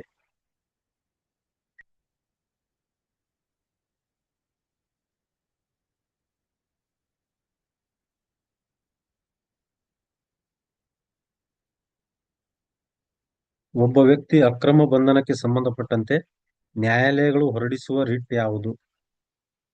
ಸರಿಯಾದ ಉತ್ತರ ಬಿ, ಹೇಬಿಯಸ್ ಕಾರ್ಪಸ್, ಬಂದಿ ಪ್ರತ್ಯಕ್ಷೀಕರಣ. 2ನೇ ಪ್ರಶ್ನೆ. ಸುಪ್ರೀಂ ಕೋರ್ಟಿನ ನ್ಯಾಯಾಧೀಶರ ವೇತನವನ್ನು ಇದರಿಂದ ಸಂದಾಯ ಮಾಡಬೇಕಾಗುತ್ತದೆ? ಡಿ, ಸಂಚಿತ ನಿಧಿಯಿಂದ. 3ನೇ ಪ್ರಶ್ನೆ. ಪಂಚಾಯತ್ ರಾಜ್ ಇದು ಡ್ಯಾಶ್ ಡ್ಯಾಶ್ ಒಂದು ವ್ಯವಸ್ಥೆಯಾಗಿದೆ. ಗ್ರಾಮೀಣ ಸ್ಥಳೀಯ ಸ್ವಯಂ ಆಡಳಿತ. 2016ರಲ್ಲಿ 3ನೇ ಸಲ ನಡೆದ ಪರೀಕ್ಷೆ. 1ನೇ ಪ್ರಶ್ನೆ. ಕರ್ನಾಟಕದ ವಿಧಾನಸಭೆಯಲ್ಲಿ ಒಟ್ಟು ಎಷ್ಟು ಸ್ಥಾನಗಳಿವೆ? 224. 2ನೇ ಪ್ರಶ್ನೆ. ಕರ್ನಾಟಕದ ರಾಜ್ಯದ ಲೋಕಸಭೆಯಲ್ಲಿ ಒಟ್ಟು ಎಷ್ಟು ಸ್ಥಾನಗಳಿವೆ? 28. 2016ರಲ್ಲಿ 4ನೇ ಸಲ ನಡೆದ ನೇಮಕ. 1ನೇ ಪ್ರಶ್ನೆ. ಭಾರತ ಸಂವಿಧಾನದ ಅಡಿಯಲ್ಲಿ ಎಷ್ಟು ಭಾಷೆಗಳನ್ನು ಗುರುತಿಸಲಾಗಿದೆ? 22. 2ನೇ ಪ್ರಶ್ನೆ. ಸಂಸತ್ ಸದಸ್ಯರ ಅನರ್ಹತೆ ವ್ಯಾಜ್ಯವು ಇವರ ಮುಂದೆ ಮಂಡಿಸಲಾಗುತ್ತದೆ? ಲೋಕಸಭಾ ಸ್ಪೀಕರ್. ಲೋಕಸಭೆಯ ಸಭಾಧ್ಯಕ್ಷರ ಎದುರು ಸಂಸತ್ ಸದಸ್ಯರ ಅನರ್ಹತೆ ವ್ಯಾಜ್ಯವನ್ನು ಮಂಡಿಸಲಾಗುತ್ತದೆ. 3ನೇ ಪ್ರಶ್ನೆ. ಈ ಕೆಳಗಿನವುಗಳಲ್ಲಿ ಯಾವುದು ಭಾರತ ಸಂವಿಧಾನದ 6 ಮೂಲಭೂತ ಹಕ್ಕಿನಲ್ಲಿ ಸೇರಲ್ಪಡುವುದಿಲ್ಲ? ಪ್ರತಿಭಟನೆ ಹಕ್ಕು ಬರುವುದಿಲ್ಲ. 4ನೇ ಪ್ರಶ್ನೆ. ಸುಪ್ರೀಂ ಕೋರ್ಟ್ ಅಥವಾ ಹೈಕೋರ್ಟ್ ತನ್ನ ಅಧೀನ ನ್ಯಾಯಾಲಯಗಳಿಗೆ ಅಥವಾ ಟ್ರಿಬ್ಯುನಲ್ ಅಥವಾ ಪಬ್ಲಿಕ್ ಅಥಾರಿಟಿ ಇವರುಗಳಿಗೆ ರಿಟ್ ಮುಖಾಂತರ ಕಾಯ್ದೆ ಅನುಸಾರ ಕರ್ತವ್ಯವನ್ನು ನಿರ್ವಹಿಸಲು ಈ ಕೆಳಕಂಡ ಆದೇಶದಲ್ಲಿ ನಿರ್ದೇಶಿಸುತ್ತದೆ? ಮ್ಯಾಂಡಮಸ್. 5ನೇ ಪ್ರಶ್ನೆ. ಹಣಕಾಸಿನ ತುರ್ತು ಪರಿಸ್ಥಿತಿಯನ್ನು ಯಾರು ಘೋಷಿಸುತ್ತಾರೆ? ಭಾರತದ ರಾಷ್ಟ್ರಪತಿಗಳು. ನಮ್ಮ ಸಂವಿಧಾನದ 360ನೇ ವಿಧಿಯ ಪ್ರಕಾರ ಹಣಕಾಸಿನ ತುರ್ತು ಪರಿಸ್ಥಿತಿಯನ್ನು ಘೋಷಿಸುತ್ತಾರೆ. ಆದರೆ ಭಾರತದಲ್ಲಿ ಇಲ್ಲಿಯವರೆಗೆ ಹಣಕಾಸಿನ ತುರ್ತು ಪರಿಸ್ಥಿತಿಯನ್ನು ಘೋಷಿಸಲಾಗಿಲ್ಲ. 6ನೇ ಪ್ರಶ್ನೆ. ಭಾರತದ ಸಂಸತ್ತಿನ 2 ಅಧಿವೇಶನಗಳ ನಡುವಿನ ದೀರ್ಘಾವಧಿ ಎಷ್ಟು ಇರಬಹುದು? 6 ತಿಂಗಳು. 7ನೇ ಪ್ರಶ್ನೆ. ಯಾವ ಅನುಸೂಚಿ ಪಕ್ಷಾಂತರ ವಿರೋಧ ಚಟುವಟಿಕೆ ಬಗ್ಗೆ ವಿವರಿಸುತ್ತದೆ? 10ನೇ ಅನುಸೂಚಿ ಪಕ್ಷಾಂತರ ವಿರೋಧಿ ಚಟುವಟಿಕೆ ಬಗ್ಗೆ ಮಾಹಿತಿಯನ್ನ ನೀಡುತ್ತದೆ.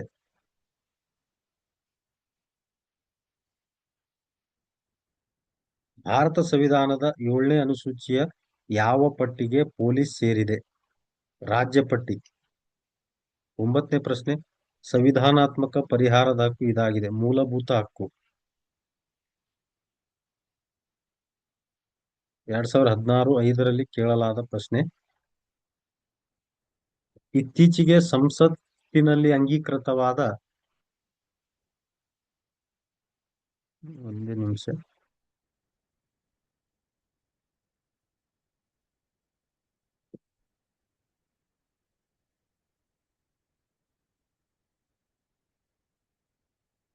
ಇತ್ತೀಚೆಗೆ ಸಂಸತ್ತಿನಲ್ಲಿ ಅಂಗೀಕೃತವಾದ ಜಿಎಸ್ಟಿ ಸರಕು ಮತ್ತು ಸೇವಾ ತೆರಿಗೆ ಮಸೂದೆ ಸಂವಿಧಾನದ ಎಷ್ಟನೇ ತಿದ್ದುಪಡಿ ಮಸೂದೆ ಆಗಿರುತ್ತದೆ? 122ನೇ ತಿದ್ದುಪಡಿ ಮಸೂದೆಯಾಗಿದೆ. 2ನೇ ಪ್ರಶ್ನೆ. ಭಾರತದ ಪ್ರಥಮ ರಾಷ್ಟ್ರಪತಿ ಯಾರು? ಡಾಕ್ಟರ್ ರಾಜೇಂದ್ರ ಪ್ರಸಾದ್. ಡಾಕ್ಟರ್ ರಾಜೇಂದ್ರ ಪ್ರಸಾದ್ ರವರು ಭಾರತದ ಪ್ರಥಮ ರಾಷ್ಟ್ರಪತಿಗಳು. 3ನೇ ಪ್ರಶ್ನೆ. ಕಾನೂನಿನ ದೃಷ್ಟಿಯಲ್ಲಿ ಎಲ್ಲರೂ ಸಮಾನರೆನ್ನುವ ತತ್ವ ಭಾರತ ಸಂವಿಧಾನದ ಯಾವ ವಿಧಿಗೆ ಸಂಬಂಧಿಸಿದೆ? 14ನೇ ವಿಧಿಗೆ ಸಂಬಂಧಿಸಿದೆ.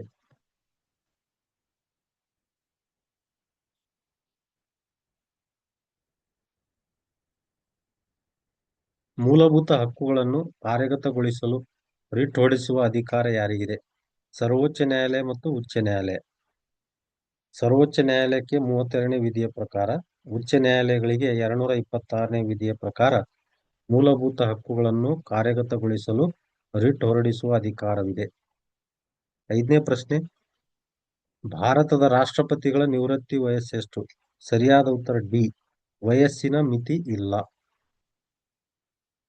6ನೇ ಪ್ರಶ್ನೆ, ಕರ್ನಾಟಕದ ವಿಧಾನ ಪರಿಷತ್ ಸದಸ್ಯರ ಅಧಿಕಾರಾವಧಿ 6 ವರ್ಷಗಳು.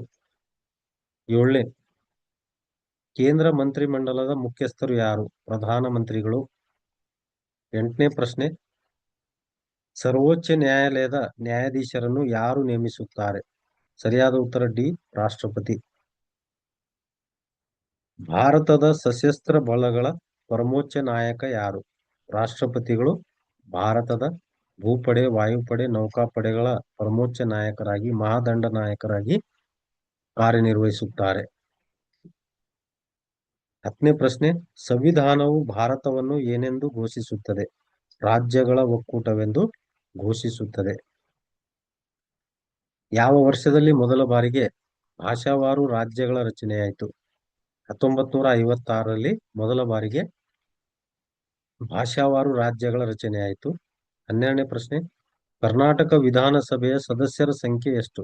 224. 2017ರಲ್ಲಿ ಕೇಳಲಾದ ಪ್ರಶ್ನೆ. ಬಾಲಕಾರ್ಮಿಕ ಪದ್ಧತಿ ನಿರ್ಮೂಲನಾ ಕಾಯ್ದೆಯಲ್ಲಿರುವಂತೆ ಬಾಲಕ ಅಥವಾ ಬಾಲಕಿ ಎಂದರೆ 14 ವರ್ಷ ವಯಸ್ಸಿನೊಳಗೆ ಇರುವ ಮಗು. 2ನೇ ಪ್ರಶ್ನೆ, ಇವರು ಭಾರತ ಸಂವಿಧಾನ ರಚನಾ ಸಭೆಯ ಅಧ್ಯಕ್ಷರಾಗಿದ್ದರು. ಬಿ,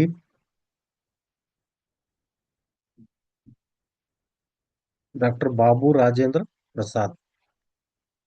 ಈಗ ನಮ್ಮ ಸಂವಿಧಾನದಲ್ಲಿ ಒಟ್ಟು ಎಷ್ಟು ವಿಧಿಗಳು ಇವೆ? ಸುಮಾರು 450 ವಿಧಿಗಳು ಈಗ ಇವೆ. 4ನೇ ಪ್ರಶ್ನೆ, ಸಂವಿಧಾನ ರಚನಾ ಸಭೆಯಲ್ಲಿ ಭಾಗವಹಿಸಿದ ಕೆಳಗಿನ ಯಾರು ಕನ್ನಡಿಗರಲ್ಲ? ವಿ ವಿ ಗಿರಿಯವರು ಸಂವಿಧಾನ ರಚನಾ ಸಭೆಯಲ್ಲಿ ಭಾಗವಹಿಸಿದ ಕನ್ನಡಿಗರಲ್ಲ. 5ನೇ ಪ್ರಶ್ನೆ, ಸಂವಿಧಾನ ರಚನೆಯ ಸಮಯದಲ್ಲಿ ಮೂಲಭೂತ ಹಕ್ಕುಗಳ ಸಮಿತಿಯ ಅಧ್ಯಕ್ಷರಾಗಿದ್ದವರು? ಸರ್ದಾರ್ ವಲ್ಲಭಭಾಯಿ ಪಟೇಲ್. 6ನೇ ಪ್ರಶ್ನೆ, ನಮ್ಮ ಸಂವಿಧಾನದ ಈ ಭಾಗವನ್ನು ಐರಿಷ್ ಸಂವಿಧಾನದಿಂದ ಪಡೆಯಲಾಗಿದೆ. ರಾಜ್ಯ ನಿರ್ದೇಶಕ ತತ್ವಗಳು. 7ನೇ ಪ್ರಶ್ನೆ, ಪಂಚಶೀಲ ತತ್ವಗಳು ಯಾವ ಮೌಲ್ಯವನ್ನು ಆಧರಿಸಿದೆ? ಸಿ, ಅಂತಾರಾಷ್ಟ್ರೀಯ ಸಹಭಾಗಿತ್ವ. 8ನೇ ಪ್ರಶ್ನೆ, ಜರ್ಮನಿಯ ಪಾರ್ಲಿಮೆಂಟಿನ ಹೆಸರೇನು? ಬುಂಡೆಸ್ಟಾಗ್. 9ನೇ ಪ್ರಶ್ನೆ, ನೂತನ ಸಂವಿಧಾನ ರಚನಾ ಸಮಿತಿಯ ಮೊದಲ ಸಭೆ ಈ ದಿನದಂದು ನಡೆಯಿತು? 9 ಡಿಸೆಂಬರ್ 1946ರಂದು ಸಂವಿಧಾನ ರಚನಾ ಸಭೆಯ ಪ್ರಥಮ ಸಭೆ ನಡೆಯಿತು. 10ನೇ ಪ್ರಶ್ನೆ, ಸಂವಿಧಾನ ಪರಿಹಾರ ಹಕ್ಕನ್ನು ಈ ವಿಧಿಯಲ್ಲಿ ಅಳವಡಿಸಲಾಗಿದೆ?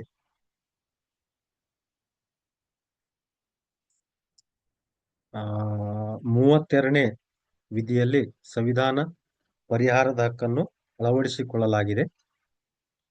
11ನೇ ಪ್ರಶ್ನೆ, ರಾಜ್ಯಪಾಲರಾಗಲು ಇರಬೇಕಾದ ಕನಿಷ್ಠ ವಯೋಮಿತಿ 35 ವರ್ಷಗಳು. 12ನೇ ಪ್ರಶ್ನೆ, ಈ ಕೆಳಗಿನವುಗಳಲ್ಲಿ ಯಾವುದು ಅಪರಾಧವಾಗಿದೆ? ಮೂಲಭೂತ ಕರ್ತವ್ಯಗಳನ್ನು ಪಾಲಿಸದಿರುವುದು.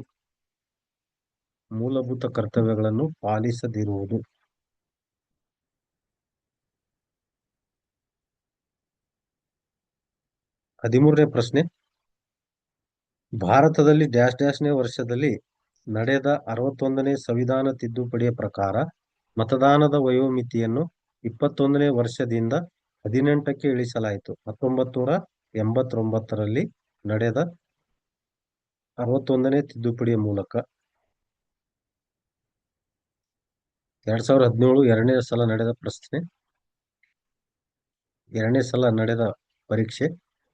1ನೇ ಪ್ರಶ್ನೆ, ಕೇಂದ್ರ ಮತ್ತು ರಾಜ್ಯಗಳ ನಡುವಿನ ವಿವಾದಗಳನ್ನು ನಿರ್ಧರಿಸುವ ಭಾರತದ ಸರ್ವೋಚ್ಚ ನ್ಯಾಯಾಲಯದ ಅಧಿಕಾರವು ಇದರ ಅಡಿಯಲ್ಲಿ ಬರುತ್ತದೆ? ಮೂಲ ನ್ಯಾಯಾಧಿಕರಣದ ಅಡಿಯಲ್ಲಿ ಬರುತ್ತದೆ. ಎರಡನೇ ಪ್ರಶ್ನೆ, ಈ ಕೆಳಗಿನ ಯಾವ ಕಲಂದಲ್ಲಿ ಸಂವಿಧಾನದ ತಿದ್ದುಪಡಿ ಕಾರ್ಯವಿಧಾನಗಳನ್ನು ಇಡಲಾಗಿದೆ? 368ನೇ ಕಲಂನಲ್ಲಿ. ಮೂರನೇ ಪ್ರಶ್ನೆ, ಭಾರತದಲ್ಲಿ ಪತ್ರಿಕಾ ಸ್ವಾತಂತ್ರ್ಯವು ಅಭಿವ್ಯಕ್ತಿ ಸ್ವಾತಂತ್ರ್ಯದ ಹಕ್ಕಿನಲ್ಲಿ ಸೂಚಿಸಲ್ಪಟ್ಟಿದೆ. ಪತ್ರಿಕಾ ಸ್ವಾತಂತ್ರ್ಯ ಅಭಿವ್ಯಕ್ತಿ ಸ್ವಾತಂತ್ರ್ಯದ ಹಕ್ಕಿನಲ್ಲಿ ಕಂಡುಬರುತ್ತದೆ. ನಾಲ್ಕನೇ ಪ್ರಶ್ನೆ, ಭಾರತದ ಸಂವಿಧಾನದಲ್ಲಿ ಅಂತಾರಾಷ್ಟ್ರೀಯ ಶಾಂತಿ ಮತ್ತು ಭದ್ರತೆ ಉತ್ತೇಜನವು ಇದರಲ್ಲಿ ಒಳಗೊಂಡಿದೆ. ರಾಷ್ಟ್ರ ಧೋರಣೆ ಅಥವಾ ಕಾರ್ಯಸೂತ್ರಗಳ ನಿರ್ದೇಶಕ ತತ್ವಗಳು, ರಾಜ್ಯನೀತಿ ನಿರ್ದೇಶಕ ತತ್ವಗಳು. 2017ರಲ್ಲಿ ಮೂರನೇ ಸಲ ನಡೆದ ಪರೀಕ್ಷೆ. ಒಂದನೇ ಪ್ರಶ್ನೆ, ಪುರಸಭೆಗಳಿಗೆ ಚುನಾವಣೆ ಪ್ರಕ್ರಿಯೆ ನಡೆಸಲು ಈ ಕೆಳಗಿನ ಯಾರ ಅಧೀನಕ್ಕೆ ಒಳಪಟ್ಟಿರುತ್ತದೆ? ರಾಜ್ಯದ ಚುನಾವಣಾ ಆಯೋಗ. ಎರಡನೇ ಪ್ರಶ್ನೆ, ಭಾರತೀಯ ಸಂವಿಧಾನದ ಪ್ರಸ್ತಾವನೆಯಲ್ಲಿ ಈ ಕೆಳಕಂಡ ಯಾವ ವ್ಯಾಖ್ಯಾನವು ಕಾಣಿಸಿಕೊಳ್ಳುತ್ತದೆ? ಸಾರ್ವಭೌಮ, ಸಮಾಜವಾದಿ, ಜಾತ್ಯತೀತ, ಪ್ರಜಾಸತ್ತಾತ್ಮಕ, ಗಣರಾಜ್ಯ. ಇದು ಡಿ ಸರಿಯಾದ ಉತ್ತರ. ಮೂರನೇ ಪ್ರಶ್ನೆ, ಭಾರತದ ಸಂವಿಧಾನವನ್ನು ರೂಪಿಸಿದವರು ನ್ಯಾಯಿಕ ಪುನರಾವಲೋಕನದ ವಿಚಾರವನ್ನು ಯಾವ ದೇಶದ ಸಂವಿಧಾನದಿಂದ ಎರವಲು ಪಡೆಯಲಾಗಿದೆ? ಅಂದರೆ ನ್ಯಾಯಿಕ ವಿಮರ್ಶೆಯ ವಿಚಾರವನ್ನು ಅಮೆರಿಕ ಸಂವಿಧಾನದಿಂದ ಎರವಲು ಪಡೆಯಲಾಗಿದೆ, USA. ನಾಲ್ಕನೇ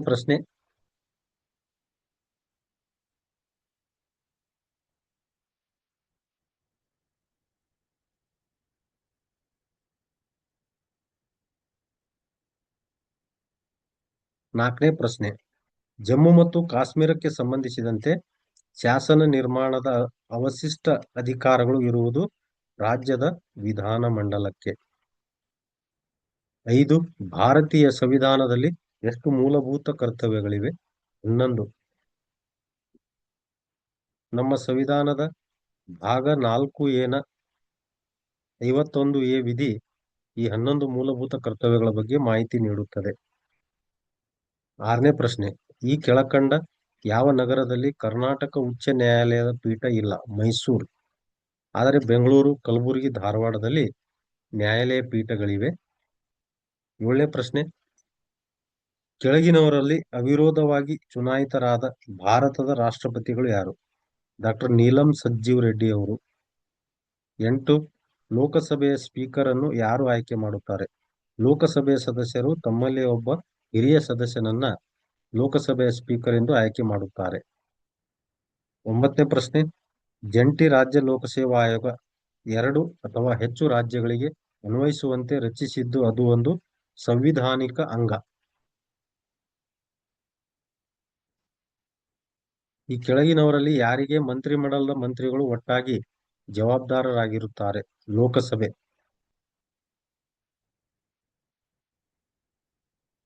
ಭಾರತದ 11ನೇ ಪ್ರಶ್ನೆ, ಭಾರತದ ಮೊದಲ ಮಹಿಳಾ ರಕ್ಷಣಾ ಮಂತ್ರಿ ಯಾರು? ಡಿ ನಿರ್ಮಲಾ ಸೀತಾರಾಮನ್.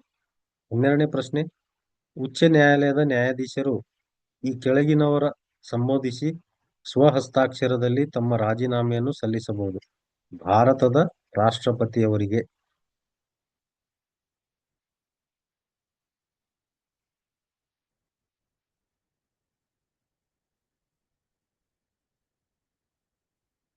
ಎರಡ್ 2017ರಲ್ಲಿ 4ನೇ ಪರೀಕ್ಷೆ. 1ನೇ ಪ್ರಶ್ನೆ, ಹಣಕಾಸು ಆಯೋಗವು ಯಾವ ಅವಧಿಗೆ ರಚಿಸಲ್ಪಟ್ಟಿರುತ್ತದೆ? 5 ವರ್ಷಗಳ ಅವಧಿಗೆ ಹಣಕಾಸು ಆಯೋಗವನ್ನು ರಚಿಸಲಾಗುತ್ತದೆ.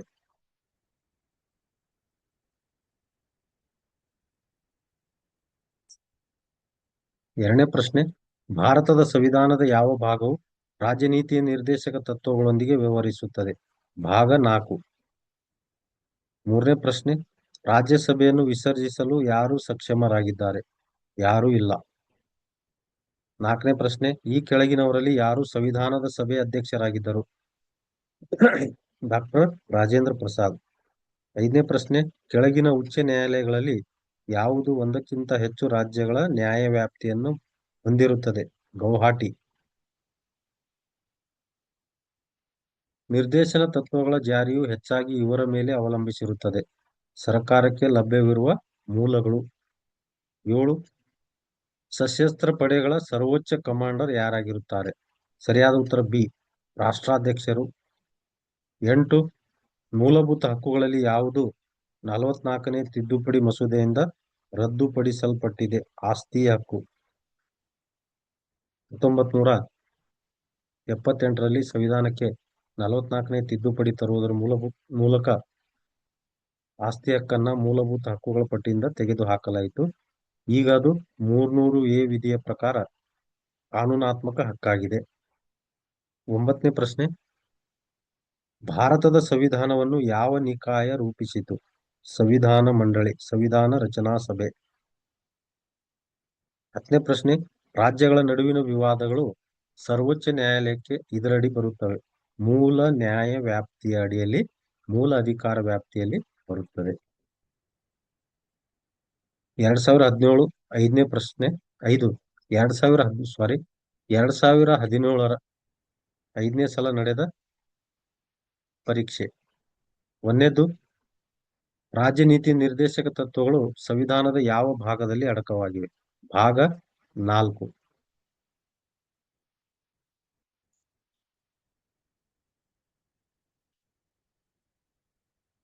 ಭಾಗ 2 ಪೌರತ್ವದ ಬಗ್ಗೆ ಮಾಹಿತಿ ನೀಡಿದರೆ, ಭಾಗ 3 ಮೂಲಭೂತ ಹಕ್ಕುಗಳ ಬಗ್ಗೆ, ಭಾಗ 5 ಕೇಂದ್ರ ಸರ್ಕಾರದ ಬಗ್ಗೆ ಮಾಹಿತಿ ನೀಡುತ್ತದೆ. 2ನೇ ಪ್ರಶ್ನೆ, ರಾಷ್ಟ್ರೀಯ ಮತದಾರ ದಿನವನ್ನು ಎಂದು ಆಚರಿಸಲಾಗುತ್ತದೆ? ಸರಿಯಾದ ಉತ್ತರ ಎ, ಜನವರಿ 25. ಹೊಂದಿಸಿ ಬರೆಯಿರಿ. ಸಮಾನತೆ ಹಕ್ಕು 25ನೇ ಅನುಚ್ಛೇದ. 2ನೇದು ಜೀವಿಸುವ ಹಕ್ಕು 32ನೇ ಅನುಚ್ಛೇದ. 3ನೇದು ಧಾರ್ಮಿಕ ಹಕ್ಕು 21ನೇ ಅನುಚ್ಛೇದ. 4ನೇದು ಸಾಂವಿಧಾನಿಕ ಪರಿಹಾರಗಳ ಹಕ್ಕು 14ನೇ ಅನುಚ್ಛೇದ. ಇಲ್ಲಿ ಸರಿಯಾದ ಉತ್ತರ ಸಮಾನತೆ ಹಕ್ಕು 14ನೇ ಅನುಚ್ಛೇದ ಮಾಹಿತಿ ನೀಡುತ್ತದೆ. 2ನೇದು ಜೀವಿಸುವ ಹಕ್ಕು 21ನೇ ಅನುಚ್ಛೇದ ಸರಿಯಾದ ಉತ್ತರ. 3ನೇದ್ದು ಧಾರ್ಮಿಕ ಹಕ್ಕು, ಇದು 25ನೇ ಅನುಚ್ಛೇದ. ಸಂವಿಧಾನಿಕ ಪರಿಹಾರಗಳ ಹಕ್ಕು, ಇದು ಬಿ, ಅನುಚ್ಛೇದ 32 ಸರಿಯಾದ ಉತ್ತರ. 1B, 2C, 3A, 4B. 4ನೇ ಪ್ರಶ್ನೆ, ಭಾರತದ ಸಂವಿಧಾನದಲ್ಲಿ ಎಷ್ಟು ಶೆಡ್ಯೂಲ್ಗಳಿವೆ? 12 ಶೆಡ್ಯೂಲ್ಗಳು. 5ನೇ ಪ್ರಶ್ನೆ, ಯಾವುದೇ ಬಿಲ್ಲನ್ನು ಹಣಕಾಸಿನ ಬಿಲ್ ಎಂದು ದೃಢೀಕರಿಸುವವರು ಯಾರು? ಲೋಕಸಭೆಯ ಸ್ಪೀಕರ್.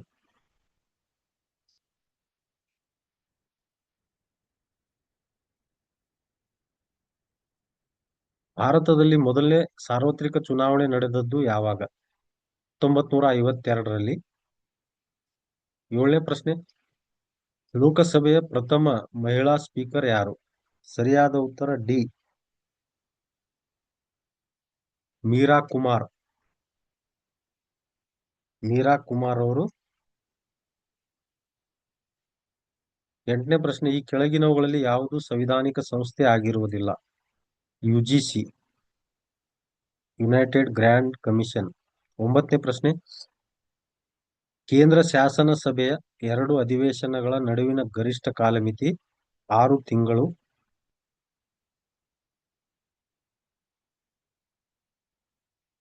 10ನೇ ಪ್ರಶ್ನೆ, ಲೋಕಸಭೆ ಮತ್ತು ರಾಜ್ಯಸಭೆ ಜಂಟಿ ಅಧಿವೇಶನದ ನೇತೃತ್ವ ವಹಿಸುವವರು ಲೋಕಸಭೆಯ ಸ್ಪೀಕರ್. 11ನೇ ಪ್ರಶ್ನೆ, ಪಂಚಾಯತ್ ರಾಜ್ಯವು ಯಾವ ಪಟ್ಟಿಯಲ್ಲಿ ಸೇರಿಸಲಾಗಿದೆ? ರಾಜ್ಯ ಪಟ್ಟಿಯಲ್ಲಿ ಬರುತ್ತದೆ. ಇನ್ನು 2018ರಲ್ಲಿ ನಡೆದ ಪರೀಕ್ಷೆ. 1ನೇ ಪ್ರಶ್ನೆ, ಭಾರತದ ಸಂವಿಧಾನದ ಅಡಿಯಲ್ಲಿ ಶೇಷಾಧಿಕಾರಿಗಳು ಯಾವ ಪಟ್ಟಿಯಲ್ಲಿವೆ? ಮೇಲಿನ ಯಾವುದು ಅಲ್ಲ. ಭಾರತದ ಸಂವಿಧಾನದ ಅಡಿಯಲ್ಲಿ ಬರುವ ಶೇಷಾಧಿಕಾರಗಳು, ಉಳಿದ ಅಧಿಕಾರಗಳು, ಮೇಲಿನ ಯಾವುದು ಅಲ್ಲ.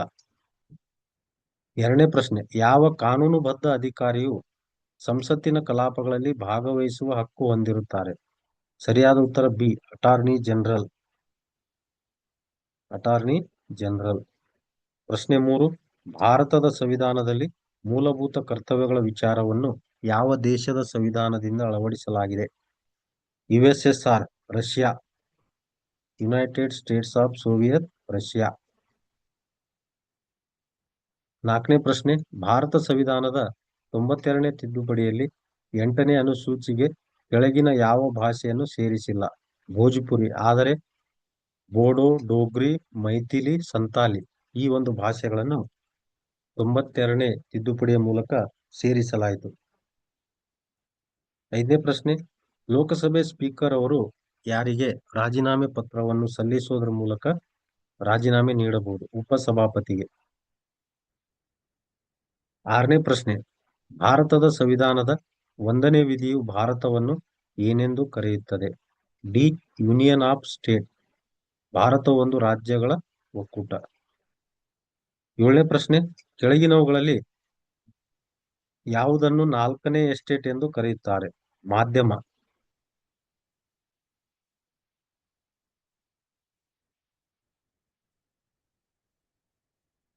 ಸಶಸ್ತ್ರ ಬಲಗಳ ಮೂಲಭೂತ ಹಕ್ಕುಗಳನ್ನು ಮೊಟಕುಗೊಳಿಸುವುದಕ್ಕೆ ಒಂದೇ ನಿಮಿಷ.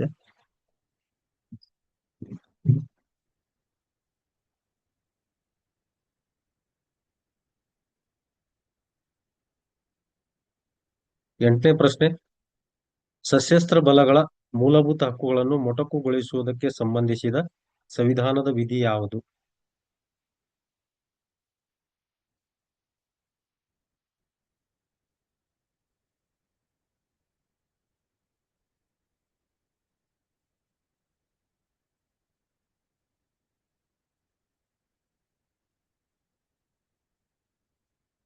ಆ, 33ನೇ ವಿಧಿ.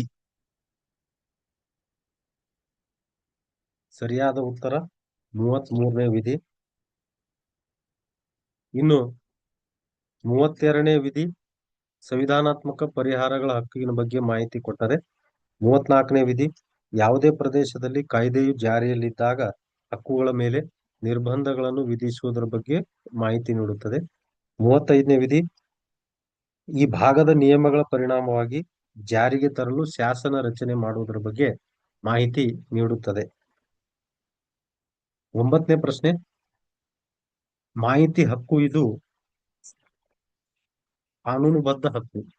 ಮಾಹಿತಿ ಹಕ್ಕು ಇದು ಈಗ ಕಾನೂನುಬದ್ಧ ಹಕ್ಕು.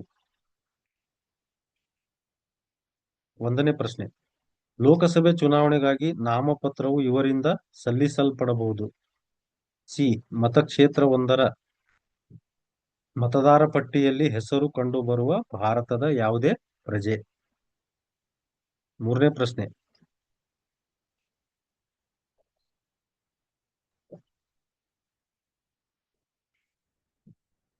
ಓಕೆ, ಕೆಳಗಿನ ಹೇಳಿಕೆಗಳಲ್ಲಿ ಯಾವುದು ಸರಿಯಾಗಿದೆ? ಲೋಕಸಭೆಯಲ್ಲಿ ಬಾಕಿ ಇರುವ ಒಂದು ಬಿಲ್ ಅಧಿವೇಶನ ಅವಧಿ ಮುಕ್ತಾಯದ ನಂತರ ರದ್ದಾಗುತ್ತದೆ. ಇದು ಸರಿಯಾಗಿದೆ. ಲೋಕಸಭೆಯಲ್ಲಿ ಅಂಗೀಕೃತಗೊಳ್ಳದೆ ರಾಜ್ಯಸಭೆಯಲ್ಲಿ ಬಾಕಿ ಇರುವ ಬಿಲ್ಲೊಂದು ಲೋಕಸಭೆ ವಿಸರ್ಜನೆ ನಂತರ ರದ್ದಾಗುವುದಿಲ್ಲ. ಇದು ಸರಿಯಾಗಿದೆ. 4ನೇ ಪ್ರಶ್ನೆ, ಕೆಳಗಿನ ಹೇಳಿಕೆಗಳನ್ನು ಪರಿಗಣಿಸಿ. ರಾಜ್ಯವೊಂದರಲ್ಲಿ ಮುಖ್ಯ ಕಾರ್ಯದರ್ಶಿಯವರು ಒಂದು ನಿಗದಿತ ಸೇವಾವಧಿಯನ್ನು ಹೊಂದಿರುತ್ತಾರೆ. 5ನೇ ಪ್ರಶ್ನೆ, ರಾಜ್ಯವೊಂದರ ವಿಧಾನ ಪರಿಷತ್ತು ರಾಜ್ಯದ ಸಭೆಯ ಒಟ್ಟು ಸದಸ್ಯರ ಸಂಖ್ಯೆಯ 1/3ಕ್ಕಿಂತ ಹೆಚ್ಚಾಗಿರುವ ಮತ್ತು ಯಾವುದೇ ಸನ್ನಿವೇಶದಲ್ಲಿ 40ಕ್ಕಿಂತ ಕಡಿಮೆ ಇಲ್ಲದ ಸಂಖ್ಯೆಯು ಸದಸ್ಯರನ್ನು ಒಳಗೊಂಡಿರುತ್ತದೆ. ಅಂದರೆ ರಾಜ್ಯವೊಂದರ ವಿಧಾನ ಪರಿಷತ್ತಿನ ಸದಸ್ಯರ ಸಂಖ್ಯೆ ಆ ರಾಜ್ಯದ ವಿಧಾನಸಭೆಯ ಒಟ್ಟು ಸದಸ್ಯರ 30% ಹೆಚ್ಚಿಗಿರಬಾರದು, ಜೊತೆಗೆ 40ಕ್ಕಿಂತ ಕಡಿಮೆ ಇರಬಾರದು. 6ನೇ ಪ್ರಶ್ನೆ, ಯಾವ ದೇಶದ ರಾಷ್ಟ್ರೀಯ ಶಾಸಕಾಂಗವನ್ನು ಡೂಮ್ ಎಂದು ಕರೆಯುತ್ತಾರೆ? ರಷ್ಯಾ ದೇಶದ ಶಾಸಕಾಂಗವನ್ನು ಡೂಮ್ ಎಂಬ ಹೆಸರಿನಿಂದ ಕರೆಯುತ್ತಾರೆ. USA ಅಮೆರಿಕಾದ ಶಾಸಕಾಂಗದ ಹೆಸರು ಕಾಂಗ್ರೆಸ್. ಇರಾನ್ದ ಶಾಸಕಾಂಗದ ಹೆಸರು ಮಜ್ಲಿಸ್. ನೇಪಾಳದ ಶಾಸಕಾಂಗದ ಹೆಸರು ಸಂಘೀಯ ಸಂಸದ್. ನೇಪಾಳದ ಶಾಸಕಾಂಗದ ಹೆಸರು ಸಂಘೀಯ ಸಂಸದ್. ಭಾರತೀಯ ಸಂವಿಧಾನದ ಯಾವ ಕಲಂ ಪಕ್ಷಾಂತರ ವಿರೋಧಿ ವಿಧಿಯನ್ನು ಒಳಗೊಂಡಿರುತ್ತದೆ?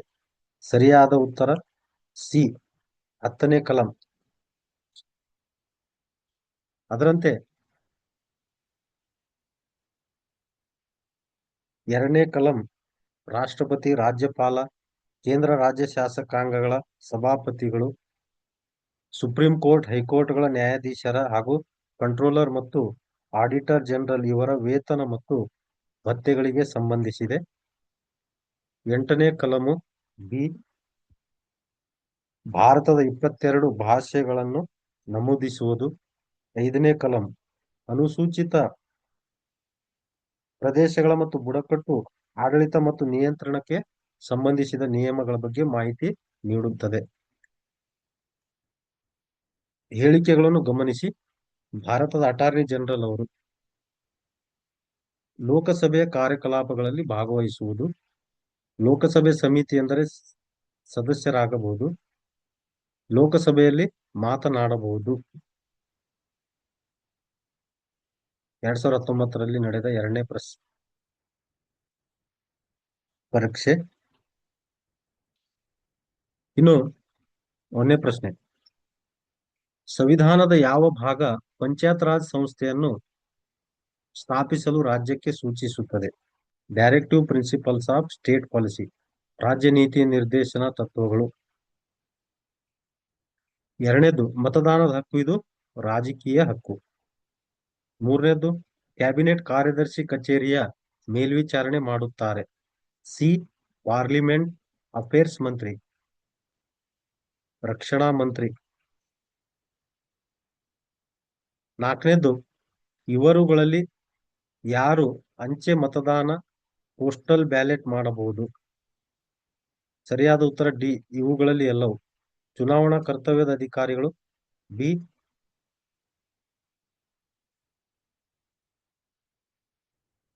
ಸದಸ್ಯತ್ವ ಪಡೆಯ ಸಂಸತ್ತಿನ ಸದಸ್ಯರು. ಸಿ, ವಿದೇಶದಲ್ಲಿರುವ ವಿದೇಶಿ ಸೇವೆಗಳ ಸದಸ್ಯರು.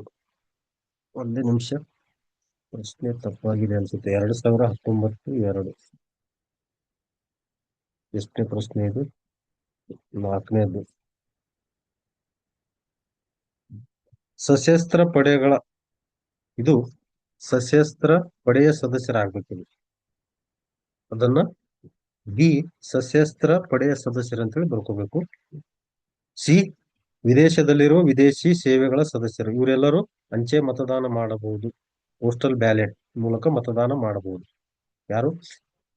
ಚುನಾವಣಾ ಕರ್ತವ್ಯದ ಅಧಿಕಾರಿಗಳು, ಸಶಸ್ತ್ರ ಪಡೆಯ ಸದಸ್ಯರು.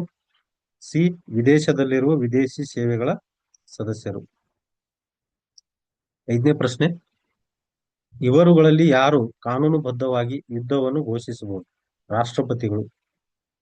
6, ಭಾರತವನ್ನು ಗಣರಾಜ್ಯವೆಂದು ಕರೆಯಲು ಕಾರಣ? ಬಿ, ಭಾರತದ ಅಧ್ಯಕ್ಷ ರಾಷ್ಟ್ರಪತಿ ಚುನಾಯಿಸಲ್ಪಡುತ್ತಾರೆ. ಜನರಿಂದ ಪರೋಕ್ಷವಾಗಿ ಸಂಸತ್ ಚುನಾಯಿತ ಸದಸ್ಯರು, ಲೋಕಸಭೆ, ರಾಜ್ಯಸಭೆ ಚುನಾಯಿತ ಸದಸ್ಯರು ಮತ್ತು ವಿಧಾನಸಭೆಯ ಸದಸ್ಯರಿಂದ ಚುನಾವಣಾ ಕಾಲೇಜಿನ ಮೂಲಕ ರಾಷ್ಟ್ರಪತಿಗಳು ಚುನಾಯಿಸಲ್ಪಡುತ್ತಾರೆ.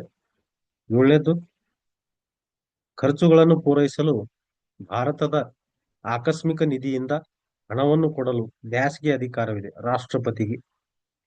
8ನೇ, ಲೋಕಸಭಾ ಮತ್ತು ರಾಜ್ಯಗಳ ಶಾಸನಸಭೆಯ ಚುನಾವಣೆಗಳನ್ನು ಯಾವುದರ ಆಧಾರದ ಮೇಲೆ ನಡೆಸಲಾಗುತ್ತದೆ? ಬಿ, ವಯಸ್ಕ ಮತದಾನ ಪದ್ಧತಿ. 9ನೇ ಪ್ರಶ್ನೆ, ಕೆಳಗಿನ ಮೂಲಭೂತ ಹಕ್ಕನ್ನು ತುರ್ತು ಪರಿಸ್ಥಿತಿಯ ಸಮಯದಲ್ಲಿ ಅಮಾನತುಗೊಳಿಸಲಾಗುವುದಿಲ್ಲ. ರೈಟ್ ಟು ಲೈಫ್, ಜೀವಿಸುವ ಹಕ್ಕು. ಆದರೆ right to freedom of speech, ಮಾತನಾಡುವ ಹಕ್ಕು. ರೈಟ್ ಟು ಈಕ್ವಾಲಿಟಿ, ಸಮಾನತೆ ಹಕ್ಕು. Right to freedom of religion, ಧಾರ್ಮಿಕ ಹಕ್ಕು. ಇವುಗಳನ್ನು ರದ್ದುಗೊಳಿಸಬಹುದು ತುರ್ತು ಪರಿಸ್ಥಿತಿಯ ಸಂದರ್ಭದಲ್ಲಿ. 10ನೇ ಪ್ರಶ್ನೆ, ಇವುಗಳಲ್ಲಿ ಯಾವುದು ರಾಜ್ಯಗಳ ಮುಖ್ಯ ಆದಾಯ? ಮಾರಾಟ ತೆರಿಗೆ. 11ನೇದು, ಸಂವಿಧಾನವನ್ನು ತಯಾರಿಸಿದವರ ಮನಸ್ಸು ಮತ್ತು ಆದರ್ಶಗಳು ಡ್ಯಾಶ್ ಡ್ಯಾಶ್ ನಲ್ಲಿ ಪ್ರತಿಬಿಂಬಿತವಾಗಿರುತ್ತವೆ. ಪ್ರಿಯಾಂಬಲ್, ಪೂರ್ವ ಪೀಠಿಕೆಯಲ್ಲಿ. 12ನೇ ಪ್ರಶ್ನೆ, ಇವರುಗಳಲ್ಲಿ ಯಾರ ಸಂಬಳ ಆದಾಯ ತೆರಿಗೆಯಿಂದ ವಿನಾಯಿತಿ ಪಡೆದಿದೆ? ರಾಷ್ಟ್ರಪತಿಗಳು. ರಾಷ್ಟ್ರಪತಿಗಳು ಪಡೆಯುವ ವೇತನದ ಪರ್ಯಾಯವಾಗಿ ಅವರು ಯಾವುದೇ ರೀತಿ ತೆರಿಗೆಯನ್ನ ಕಟ್ಟುವುದಿಲ್ಲ. 13ನೇ ಪ್ರಶ್ನೆ. ಪದವೀಧರರು ಡ್ಯಾಶ್ ಡ್ಯಾಶ್ ಚುನಾವಣೆಗೆ ಪ್ರತ್ಯೇಕ ಕ್ಷೇತ್ರವನ್ನು ರಚಿಸಿದ್ದಾರೆ. ಬಿ. ಸ್ಟೇಟ್ ಲೆಜಿಸ್ಲೇಟಿವ್ ಕೌನ್ಸಿಲ್, ವಿಧಾನ ಪರಿಷತ್ತು, ರಾಜ್ಯ ವಿಧಾನ ಪರಿಷತ್ತು. 14ನೇ ಪ್ರಶ್ನೆ. ಭಾರತದ ರಾಷ್ಟ್ರಪತಿಯಾಗಲು ಬೇಕಾಗುವ ಕನಿಷ್ಠ ವಯಸ್ಸು ಏನು? 35 ವರ್ಷಗಳು. 25 ವರ್ಷಗಳು ವಿಧಾನಸಭೆ ಲೋಕಸಭೆ, 30 ವರ್ಷಗಳು ರಾಜ್ಯಸಭೆ ವಿಧಾನ ಪರಿಷತ್ತು. 15. ಭಾರತದಲ್ಲಿ ಭಾಷೆ ಆಧರಿಸಿ ರಚಿಸಲ್ಪಟ್ಟ ಮೊದಲ ರಾಜ್ಯ ಯಾವುದು? ಆಂಧ್ರಪ್ರದೇಶ್, ಅಕ್ಟೋಬರ್ 1, 1953ರಲ್ಲಿ. 16. ಡ್ಯಾಶ್ ಡ್ಯಾಶ್ ರಾಜ್ಯದಲ್ಲಿ ಶಾಸನಸಭೆ ಸದಸ್ಯರು ಅತ್ಯಂತ ಹೆಚ್ಚಿನ ಸಂಖ್ಯೆಯಲ್ಲಿದ್ದಾರೆ. ಉತ್ತರ ಪ್ರದೇಶ್.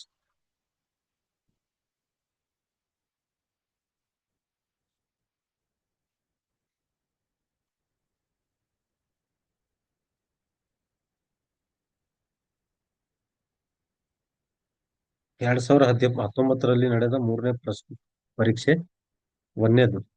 1956ರಲ್ಲಿ ಕರ್ನಾಟಕ ರಾಜ್ಯವನ್ನು ಯಾವ ಮಾದರಿ ಆಧಾರದ ಮೇಲೆ ರಚಿಸಲಾಯಿತು? ಫಜಲ್ ಅಲಿ ಸಮಿತಿ. 2ನೇದು. ಭಾರತೀಯ ಸಂವಿಧಾನದ ಮುನ್ನುಡಿಯಲ್ಲಿ ಈ ಕೆಳಗಿನ ಯಾವ ತಿದ್ದುಪಡಿ ಕಾಯ್ದೆಯನ್ನು ತಿದ್ದುಪಡಿ ಮಾಡಲಾಗಿದೆ? 42ನೇ ತಿದ್ದುಪಡಿ ಕಾಯ್ದೆ 1976ರಲ್ಲಿ. ಇದರ ಮೂಲಕ ಸಮಾಜವಾದಿ, ಜಾತ್ಯತೀತ ಎಂಬ ಪದಗಳನ್ನು ಸೇರಿಸಲಾಯಿತು.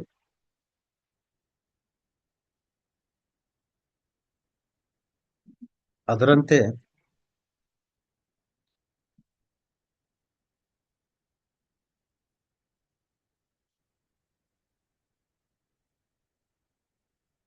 44ನೇ ಸಂವಿಧಾನ ತಿದ್ದುಪಡಿ ಕಾಯ್ದೆಯಂತೆ ಆಸ್ತಿ ಹಕ್ಕನ್ನ ಮೂಲಭೂತ ಹಕ್ಕುಗಳ ಪಟ್ಟಿಯಿಂದ ತೆಗೆದು ಹಾಕಲಾಯಿತು.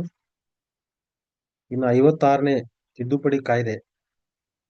ಈ 56ನೇ ತಿದ್ದುಪಡಿ ಕಾಯ್ದೆ ಪ್ರಕಾರ ಸಂವಿಧಾನಕ್ಕೆ 371 ಆಯ ವಿಧಿಯನ್ನು ಸೇರಿಸಲಾಯಿತು. ಇದರಿಂದ ಕೇಂದ್ರಾಡಳಿತ ಪ್ರದೇಶವಾಗಿದ್ದ ಗೋವಾ, ಡಾಮನ್ ಮತ್ತು ದೀವುಗಳನ್ನು ವಿಭಜಿಸಿ ಗೋವಾಕ್ಕೆ ರಾಜ್ಯದ ಸ್ಥಾನಮಾನವನ್ನು ನೀಡಲಾಯಿತು. 3. ಕರ್ನಾಟಕ ಮೊದಲ ಮುಖ್ಯಮಂತ್ರಿ ಕೆ. ಚೆಂಗಲರಾಯರೆಡ್ಡಿ.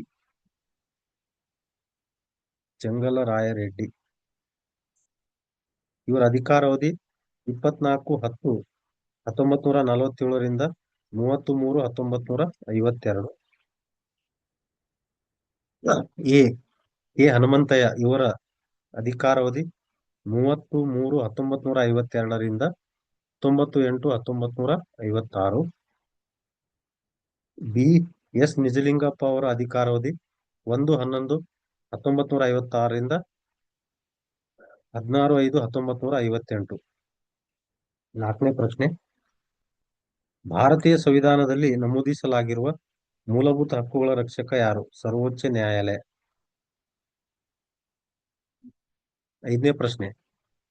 ಈ ಕೆಳಗಿನವುಗಳಲ್ಲಿ ಯಾವುದು ಭಾರತದ ಪ್ರಜೆಯಾಗಲು ಷರತ್ತು ಅಲ್ಲ? ಆಸ್ತಿ ಸಂಪಾದಿಸುವುದು. 6. ರಾಜ್ಯಸಭೆಯಲ್ಲಿ ರಾಜ್ಯದ ಪ್ರತಿನಿಧಿಯನ್ನು ಕೆಳಗಿನ ಯಾವುದರ ಮೂಲಕ ಆಯ್ಕೆ ಮಾಡಲಾಗುತ್ತದೆ? ರಾಜ್ಯ ವಿಧಾನಸಭೆ ಚುನಾಯಿತ ಸದಸ್ಯರು. 7. ಇವರ ಪೂರ್ವಾನುಮತಿಯಿಲ್ಲದೆ ಲೋಕಸಭೆಯಲ್ಲಿ ಹಣಕಾಸಿನ ಮಸೂದೆಯನ್ನು ಪರಿಚಯಿಸಲಾಗುವುದಿಲ್ಲ. ರಾಷ್ಟ್ರಪತಿ. 8ನೇದು. ಉಪರಾಷ್ಟ್ರಪತಿ ಅಧಿಕಾರಾವಧಿ 5 ವರ್ಷಗಳು. 9ನೇದು. ರಾಷ್ಟ್ರೀಯ ಮತದಾರ ದಿನವನ್ನು ಯಾವಾಗ ಆಚರಿಸಲಾಗುತ್ತದೆ? 25ನೇ ಜನವರಿ.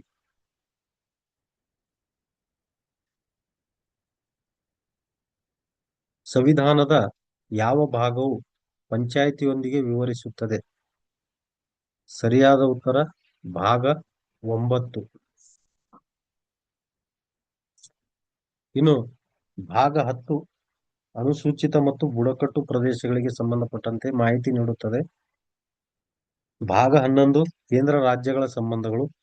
ಭಾಗ 12 ಹಣಕಾಸು, ಆಸ್ತಿ ಇತ್ಯಾದಿ. 2019 4ರಲ್ಲಿ ನಡೆದ 4ನೇ ಪರೀಕ್ಷೆ. 1ನೇ ಪ್ರಶ್ನೆ, ಅಧ್ಯಕ್ಷರ ದೋಷಾರೋಪಣೆಯನ್ನು ಕೆಳಗಿನವುಗಳಲ್ಲಿ ಯಾರಿಂದ ನಡೆಸಲಾಗುತ್ತದೆ? ಸಂಸತ್ತು. 2ನೇ ಪ್ರಶ್ನೆ, ಕೆಳಗಿನ ಯಾವ ಸಮಿತಿ ಭಾರತದಲ್ಲಿ ಪಂಚಾಯತ್ ರಾಜ್ ವ್ಯವಸ್ಥೆಗೆ ಶಿಫಾರಸು ಮಾಡಿತು? ಬಲವಂತರಾಯ್ ಮೆಹ್ತಾ ಸಮಿತಿ, 1957. ಇನ್ನು ಉಂಚಿ ಸಮಿತಿ 2007, ಸಿಂಘ್ವಿ ಸಮಿತಿ 1986. 3. ಭಾರತದ ಸಂಸತ್ತಿನ ಉಭಯ ಸದನಗಳ ಜಂಟಿ ಅಧಿವೇಶನವನ್ನು ಕರೆಯುತ್ತಾರೆ ಭಾರತದ ರಾಷ್ಟ್ರಪತಿಗಳು. 4ನೇದು, ಭಾರತ ಸಂವಿಧಾನವನ್ನು ಅಂಗೀಕರಿಸಲಾಗಿದ್ದು ನವೆಂಬರ್ 26, 1949. 5ನೇ ಪ್ರಶ್ನೆ, ಕೇಂದ್ರಾಡಳಿತ ಪ್ರದೇಶಗಳು ಪ್ರತಿನಿಧಿಸುವುದು ಸಂಸತ್ತಿನ ಉಭಯ ಸದನಗಳು. 6. ಅಸ್ಪೃಶ್ಯತೆಯನ್ನು ನಿರ್ಮೂಲನೆ ಮಾಡುವುದು ಭಾರತ ಸಂವಿಧಾನದ 17ನೇ ಪರಿಚ್ಛೇದ. ಈ ಕೆಳಗಿನವುಗಳಲ್ಲಿ ಯಾವುದು ಸಂವಿಧಾನಿಕ ಸಂಸ್ಥೆ ಅಲ್ಲ? ರಾಷ್ಟ್ರೀಯ ಮಾನವ ಹಕ್ಕುಗಳ ಆಯೋಗ. ಮಾಹಿತಿ ಹಕ್ಕು ಕಾಯ್ದೆಯು ಅಸ್ತಿತ್ವಕ್ಕೆ ಬಂದಿದ್ದು 2005ರಲ್ಲಿ. 9. ಆಯ್ಕೆ ಮಾಡುವ ಹಕ್ಕು, ಪರಿಹಾರವನ್ನು ಪಡೆಯುವ ಹಕ್ಕು, ಪ್ರತಿನಿಧಿಸುವ ಹಕ್ಕು ಮತ್ತು ಕೇಳಿಸುವ ಹಕ್ಕು ಇವು ಗ್ರಾಹಕರ ಹಕ್ಕುಗಳು. 2019ರ 5ನೇ ಪರೀಕ್ಷೆ.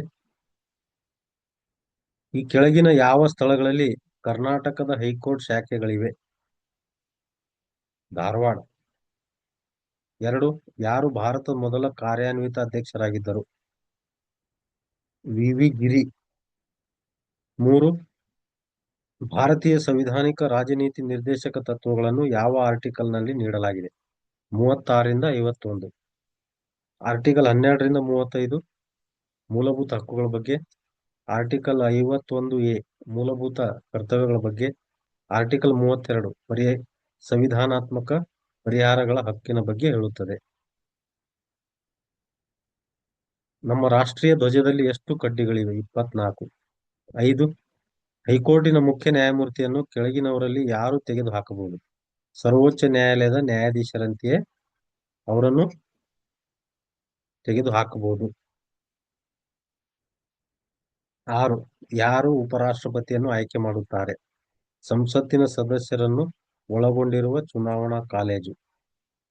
ರಾಜ್ಯಸಭೆ ಮತ್ತು ಲೋಕಸಭೆಯ ಚುನಾಯಿತ ಸದಸ್ಯರು. 7. ರಾಷ್ಟ್ರಪತಿಯು ತಮ್ಮ ರಾಜೀನಾಮೆ ಪತ್ರವನ್ನು ಯಾರಿಗೆ ಉದ್ದೇಶಿಸಬಹುದು? ಉಪರಾಷ್ಟ್ರಪತಿಯವರಿಗೆ. 8. ಈ ಕೆಳಗಿನವುಗಳಲ್ಲಿ ಯಾವುದು ಮೂಲಭೂತ ಕರ್ತವ್ಯವಲ್ಲ? ಪೋಷಕರಿಗೆ ವಿಧೇಯರಾಗಿರುವುದು. 9. ಭಾರತದ ಕಂಟ್ರೋಲರ್ ಮತ್ತು ಆಡಿಟರ್ ಜನರಲ್ ಕೆಳಗಿನ ಯಾರ ಸ್ನೇಹಿತ, ದಾರ್ಶನಿಕ ಮತ್ತು ಮಾರ್ಗದರ್ಶಿ ಎಂದು ವಿವರಿಸಲಾಗಿದೆ? ಸಾರ್ವಜನಿಕ ಖಾತೆಗಳ ಸಮಿತಿ.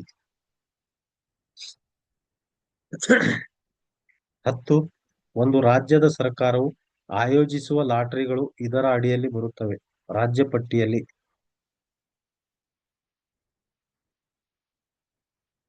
11. ಕರ್ನಾಟಕ ಲೋಕಾಯುಕ್ತ ಕಾಯ್ದೆ ಜಾರಿಗೆ ಬಂದದ್ದು ಯಾವ ವರ್ಷದಲ್ಲಿ?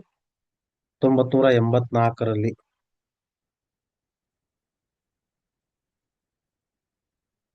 12. ರಾಜ್ಯದ ಕಾರ್ಯನಿರ್ವಾಹಕ ಅಧಿಕಾರವನ್ನು ಯಾರಿಗೆ ವಹಿಸಲಾಗಿದೆ? ರಾಜ್ಯದ ರಾಜ್ಯಪಾಲರು. 13. ಅಬ್ದುಲ್ ಕಲಾಂ ರವರು ಭಾರತದ 11ನೇ ರಾಷ್ಟ್ರಪತಿಗಳು. 14. ಸಚಿವರಿಗೆ ಯಾರಿಂದ ಮಂತ್ರಿಮಂಡಲಗಳನ್ನು ನೀಡಲಾಗುತ್ತದೆ? ಭಾರತದ ಪ್ರಧಾನಮಂತ್ರಿ. 15.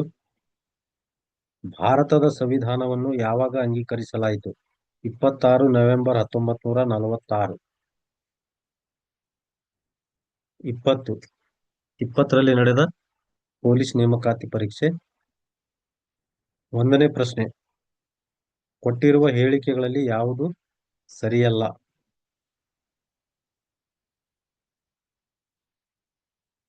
ಯಾವ ಸಂದರ್ಭದಲ್ಲಿಯೂ ಸಾರ್ವಜನಿಕ ಜನರು ಯಾರನ್ನು ಯಾವ ಸಂದರ್ಭದಲ್ಲಿಯೂ ಬಂಧಿಸಲಾಗುವುದಿಲ್ಲ ಅರಿವುಳ್ಳ ಮತ್ತು ಜಾಮೀನು ಪಡೆಯಲಾಗದ ಅಪರಾಧವಿದ್ದರು. ಇದು ಸರಿಯಲ್ಲದ ವಿಚಾರ ಹೇಳಿಕೆ. ಎರಡನೇದು, ಭಾರತ ಸಂವಿಧಾನದ ಯಾವ ಆರ್ಟಿಕಲ್ ನಲ್ಲಿ ಸಿಟಿಜನ್ಶಿಪ್ ಬಗ್ಗೆ ಇದೆ? ಆರ್ಟಿಕಲ್ 5. ಮೂರನೇದು, ಪೌರತ್ವದ ಬಗ್ಗೆ. ಇತ್ತೀಚೆಗೆ ಭಾರತ ಸಂವಿಧಾನದಿಂದ ಜಮ್ಮು ಮತ್ತು ಕಾಶ್ಮೀರಕ್ಕೆ ವಿಶೇಷ ಸ್ಥಾನಮಾನ ಕೊಟ್ಟ ಆರ್ಟಿಕಲ್ ಅನ್ನು ತೆಗೆದಿದೆ. ಈ ಆರ್ಟಿಕಲ್ 370.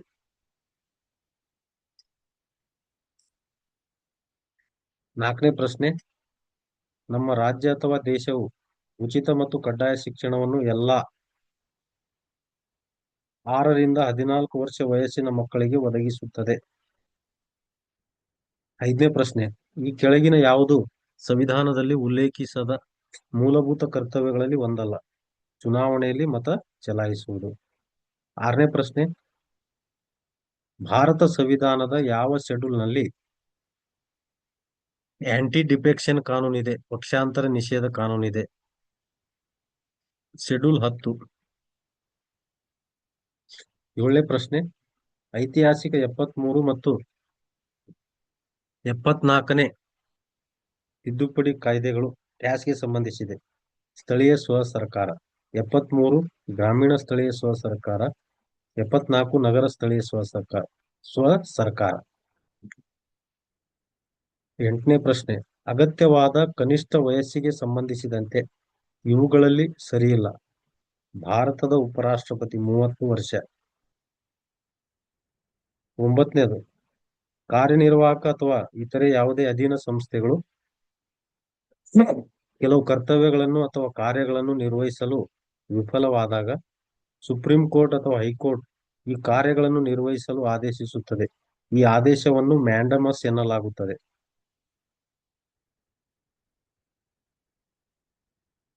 ಮತ್ತು ಭಾರತ ಸಂವಿಧಾನದ ಯಾವ ಆರ್ಟಿಕಲ್ ಅಸ್ಪೃಶ್ಯತೆ ನಿರ್ಮೂಲನೆಗೆ ಸಂಬಂಧಿಸಿದೆ?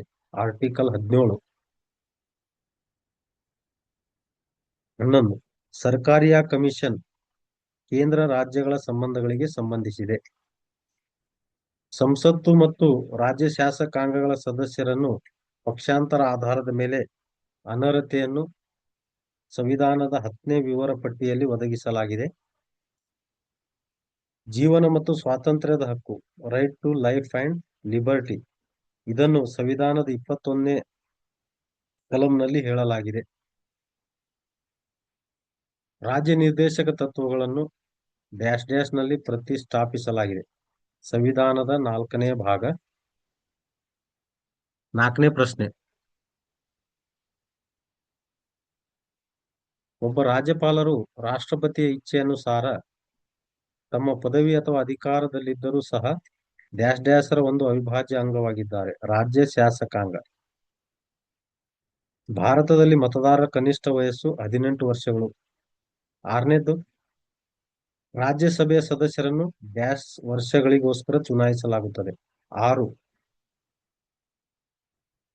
ಲೋಕಸಭೆಗೆ ಚುನಾವಣೆ ನಿಲ್ಲಲು ಕನಿಷ್ಠ ವಯಸ್ಸು 25 ವರ್ಷಗಳು. ಡ್ಯಾಶ್ ಡ್ಯಾಶ್ ಮುಖ್ಯಮಂತ್ರಿಯನ್ನು ನೇಮಕ ಮಾಡುತ್ತಾರೆ, ರಾಜ್ಯಪಾಲರು. 9. ಭಾರತದ ಸಂವಿಧಾನದ ಸಾರ್ವಜನಿಕ ಖಾತೆಗಳ ಸಮಿತಿ ಅಧ್ಯಕ್ಷರು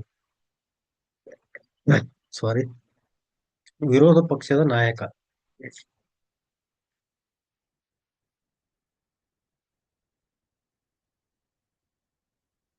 ಒಂದನೇ ಪ್ರಶ್ನೆ, ಸಂವಿಧಾನದ 9ನೇ ಅನುಸೂಚಿ ಯಾವುದಕ್ಕೆ ಸಂಬಂಧಿಸಿದೆ? ಭೂ ಸುಧಾರಣೆ. ಈ ಕೆಳಗಿನವುಗಳಲ್ಲಿ ಯಾವುದು ಭಾರತದ ಸಂವಿಧಾನದ ಪ್ರಸ್ತಾವನೆಯಲ್ಲಿಲ್ಲ? ಭ್ರಷ್ಟಾಚಾರ ರಹಿತ. 3. ಈ ಕೆಳಗಿನವುಗಳಲ್ಲಿ ಯಾವುದು ರಾಜ್ಯ ನಿರ್ದೇಶಕ ತತ್ವಗಳಿಗೆ ಸಂಬಂಧಿಸಿದ್ದಲ್ಲ? ಸಂವಿಧಾನ, ರಾಷ್ಟ್ರಧ್ವಜ ಮತ್ತು ರಾಷ್ಟ್ರಗೀತೆಗೆ ಗೌರವ, ಇದು ಮೂಲಭೂತ ಕರ್ತವ್ಯಗಳಿಗೆ ಸಂಬಂಧಿಸಿದ್ದು. 4. ರಾಜ್ಯ ತುರ್ತು ಪರಿಸ್ಥಿತಿ ಮಾಡುವುದಕ್ಕೆ ಸಂಬಂಧಿಸಿದ್ದು 356ನೇ ವಿಧಿ. 352 ರಾಷ್ಟ್ರೀಯ ತುರ್ತು ಪರಿಸ್ಥಿತಿ. 360 ಹಣಕಾಸಿನ ತುರ್ತು ಪರಿಸ್ಥಿತಿ 370 ಜಮ್ಮು ಮತ್ತು ಕಾಶ್ಮೀರ್ಗೆ ವಿಶೇಷ ಸ್ಥಾನಮಾನ ಈಗ ರದ್ದಾಗಿದೆ. 5. ಈ ಕೆಳಗಿನವುಗಳಲ್ಲಿ ಯಾವುದು ಸರಿ? ಇವುಗಳಲ್ಲಿ ಎಲ್ಲವೂ. 14ನೇ ವಿಧಿ ಕಾನೂನು ಮುಂದೆ ಎಲ್ಲರೂ ಸಮಾನರು ಎಂದು ಹೇಳುತ್ತದೆ. 15ನೇ ವಿಧಿ ಲಿಂಗ, ಜಾತಿ, ಜನಾಂಗ, ಧರ್ಮ ಆಧರಿಸಿ ತಾರತಮ್ಯ ಮಾಡಬಾರದು ಎಂದು ಹೇಳುತ್ತದೆ. 16ನೇ ವಿಧಿ ಸಾರ್ವಜನಿಕ ಹುದ್ದೆ ಪಡೆಯಲು ಎಲ್ಲರಿಗೂ ಸಮಾನ ಅವಕಾಶವಿದೆ ಎಂದು ಹೇಳುತ್ತದೆ. 6. ಈ ಕೆಳಗಿನವುಗಳಲ್ಲಿ ಯಾವುದು ಕೇಂದ್ರ ಪಟ್ಟಿಯಲ್ಲಿಲ್ಲ? ನೀರಾವರಿ, ಇದು ರಾಜ್ಯ ಪಟ್ಟಿಯಲ್ಲಿ ಬರುವಂತ ವಿಷಯ. 7. ಭಾರತ ಸಂವಿಧಾನದ 371 ವಿಧಿಯು ಯಾವುದಕ್ಕೆ ಸಂಬಂಧಿಸಿದ್ದು? ಕಲ್ಯಾಣ ಕರ್ನಾಟಕಕ್ಕೆ. 8. ಈ ಕೆಳಗಿನವುಗಳಲ್ಲಿ ಯಾವುದು ಸಂವಿಧಾನಾತ್ಮಕ ಸಂಸ್ಥೆ ಅಲ್ಲ? ಡಿ. ಇವುಗಳಲ್ಲಿ ಯಾವುದು ಅಲ್ಲ? ಕೊನೆಯ ಪ್ರಶ್ನೆ, 2020 ಜನವರಿ 27ರಂದು ವಿಧಾನ ಪರಿಷತ್ತು ರದ್ದುಗೊಳಿಸಿದ ರಾಜ್ಯ ಯಾವುದು? ಆಂಧ್ರ ಪ್ರದೇಶ್. ಇಲ್ಲಿವರೆಗೆ ಈ ಒಂದು ಬೇರೆ ಬೇರೆ ವರ್ಷಗಳಲ್ಲಿ ಕೇಳಲಾದ ಪೊಲೀಸ್ ನೇಮಕಾತಿಯ ಭಾರತದ ಸಂವಿಧಾನ ಈ ವಿಷಯದ ಕುರಿತಾದ ಪ್ರಶ್ನೆಗಳ ಬಗ್ಗೆ ಚರ್ಚೆ ಮಾಡಿದ್ದು. ಈ ಒಂದು ವಿಡಿಯೋ ತರಗತಿ ನಿಮಗೆಲ್ಲರಿಗೂ ಇಷ್ಟವಾದ. ಇಲ್ಲಿಯವರೆಗೆ ಯೂಟ್ಯೂಬ್ ಚಾನಲ್ನ ತರಗತಿಯ ವೀಕ್ಷಣೆ ಮಾಡಿದಂತಹ ನನ್ನ ಎಲ್ಲ ವಿದ್ಯಾರ್ಥಿ ಸ್ನೇಹಿತರಿಗೆ ಧನ್ಯವಾದಗಳು. ಇದೇ ರೀತಿ ಈ ನನ್ನ ವಿಡಿಯೋ ತರಗತಿ ಇಷ್ಟವಾದರೆ ನನ್ನ ಚಾನಲನ್ನು ಲೈಕ್ ಮಾಡಿ, ಕಾಮೆಂಟ್ ಮಾಡಿ, ಸಬ್ಸ್ಕ್ರೈಬ್ ಆಗಲು ಬೆಲ್ ಐಕನನ್ನು ಒತ್ತಬೇಕು. ನೀವು ಬೆಲ್ ಐಕನ್ ಒತ್ತಿದ ಮೇಲೆ ಮತ್ತೆ ನನ್ನ ಮುಂದೆ ಬರುವ ನನ್ನ ವಿಡಿಯೋಗಳನ್ನು ಮೊದಲು ನೀವು ಪಡೀಲಿಕ್ಕೆ ಸಹಾಯವಾಗುತ್ತದೆ. ಅದೇ ರೀತಿ ವಿಡಿಯೋ ಇಷ್ಟ ಆದರೆ ನಿಮ್ಮ ಗೆಳೆಯರಿಗೆ ಶೇರ್ ಮಾಡಿರಿ ಅಂತೇಳಿ ಕೇಳಿಕೊಳ್ಳುತ್ತಾ ಎಲ್ಲರಿಗೂ ನಮಸ್ಕಾರ.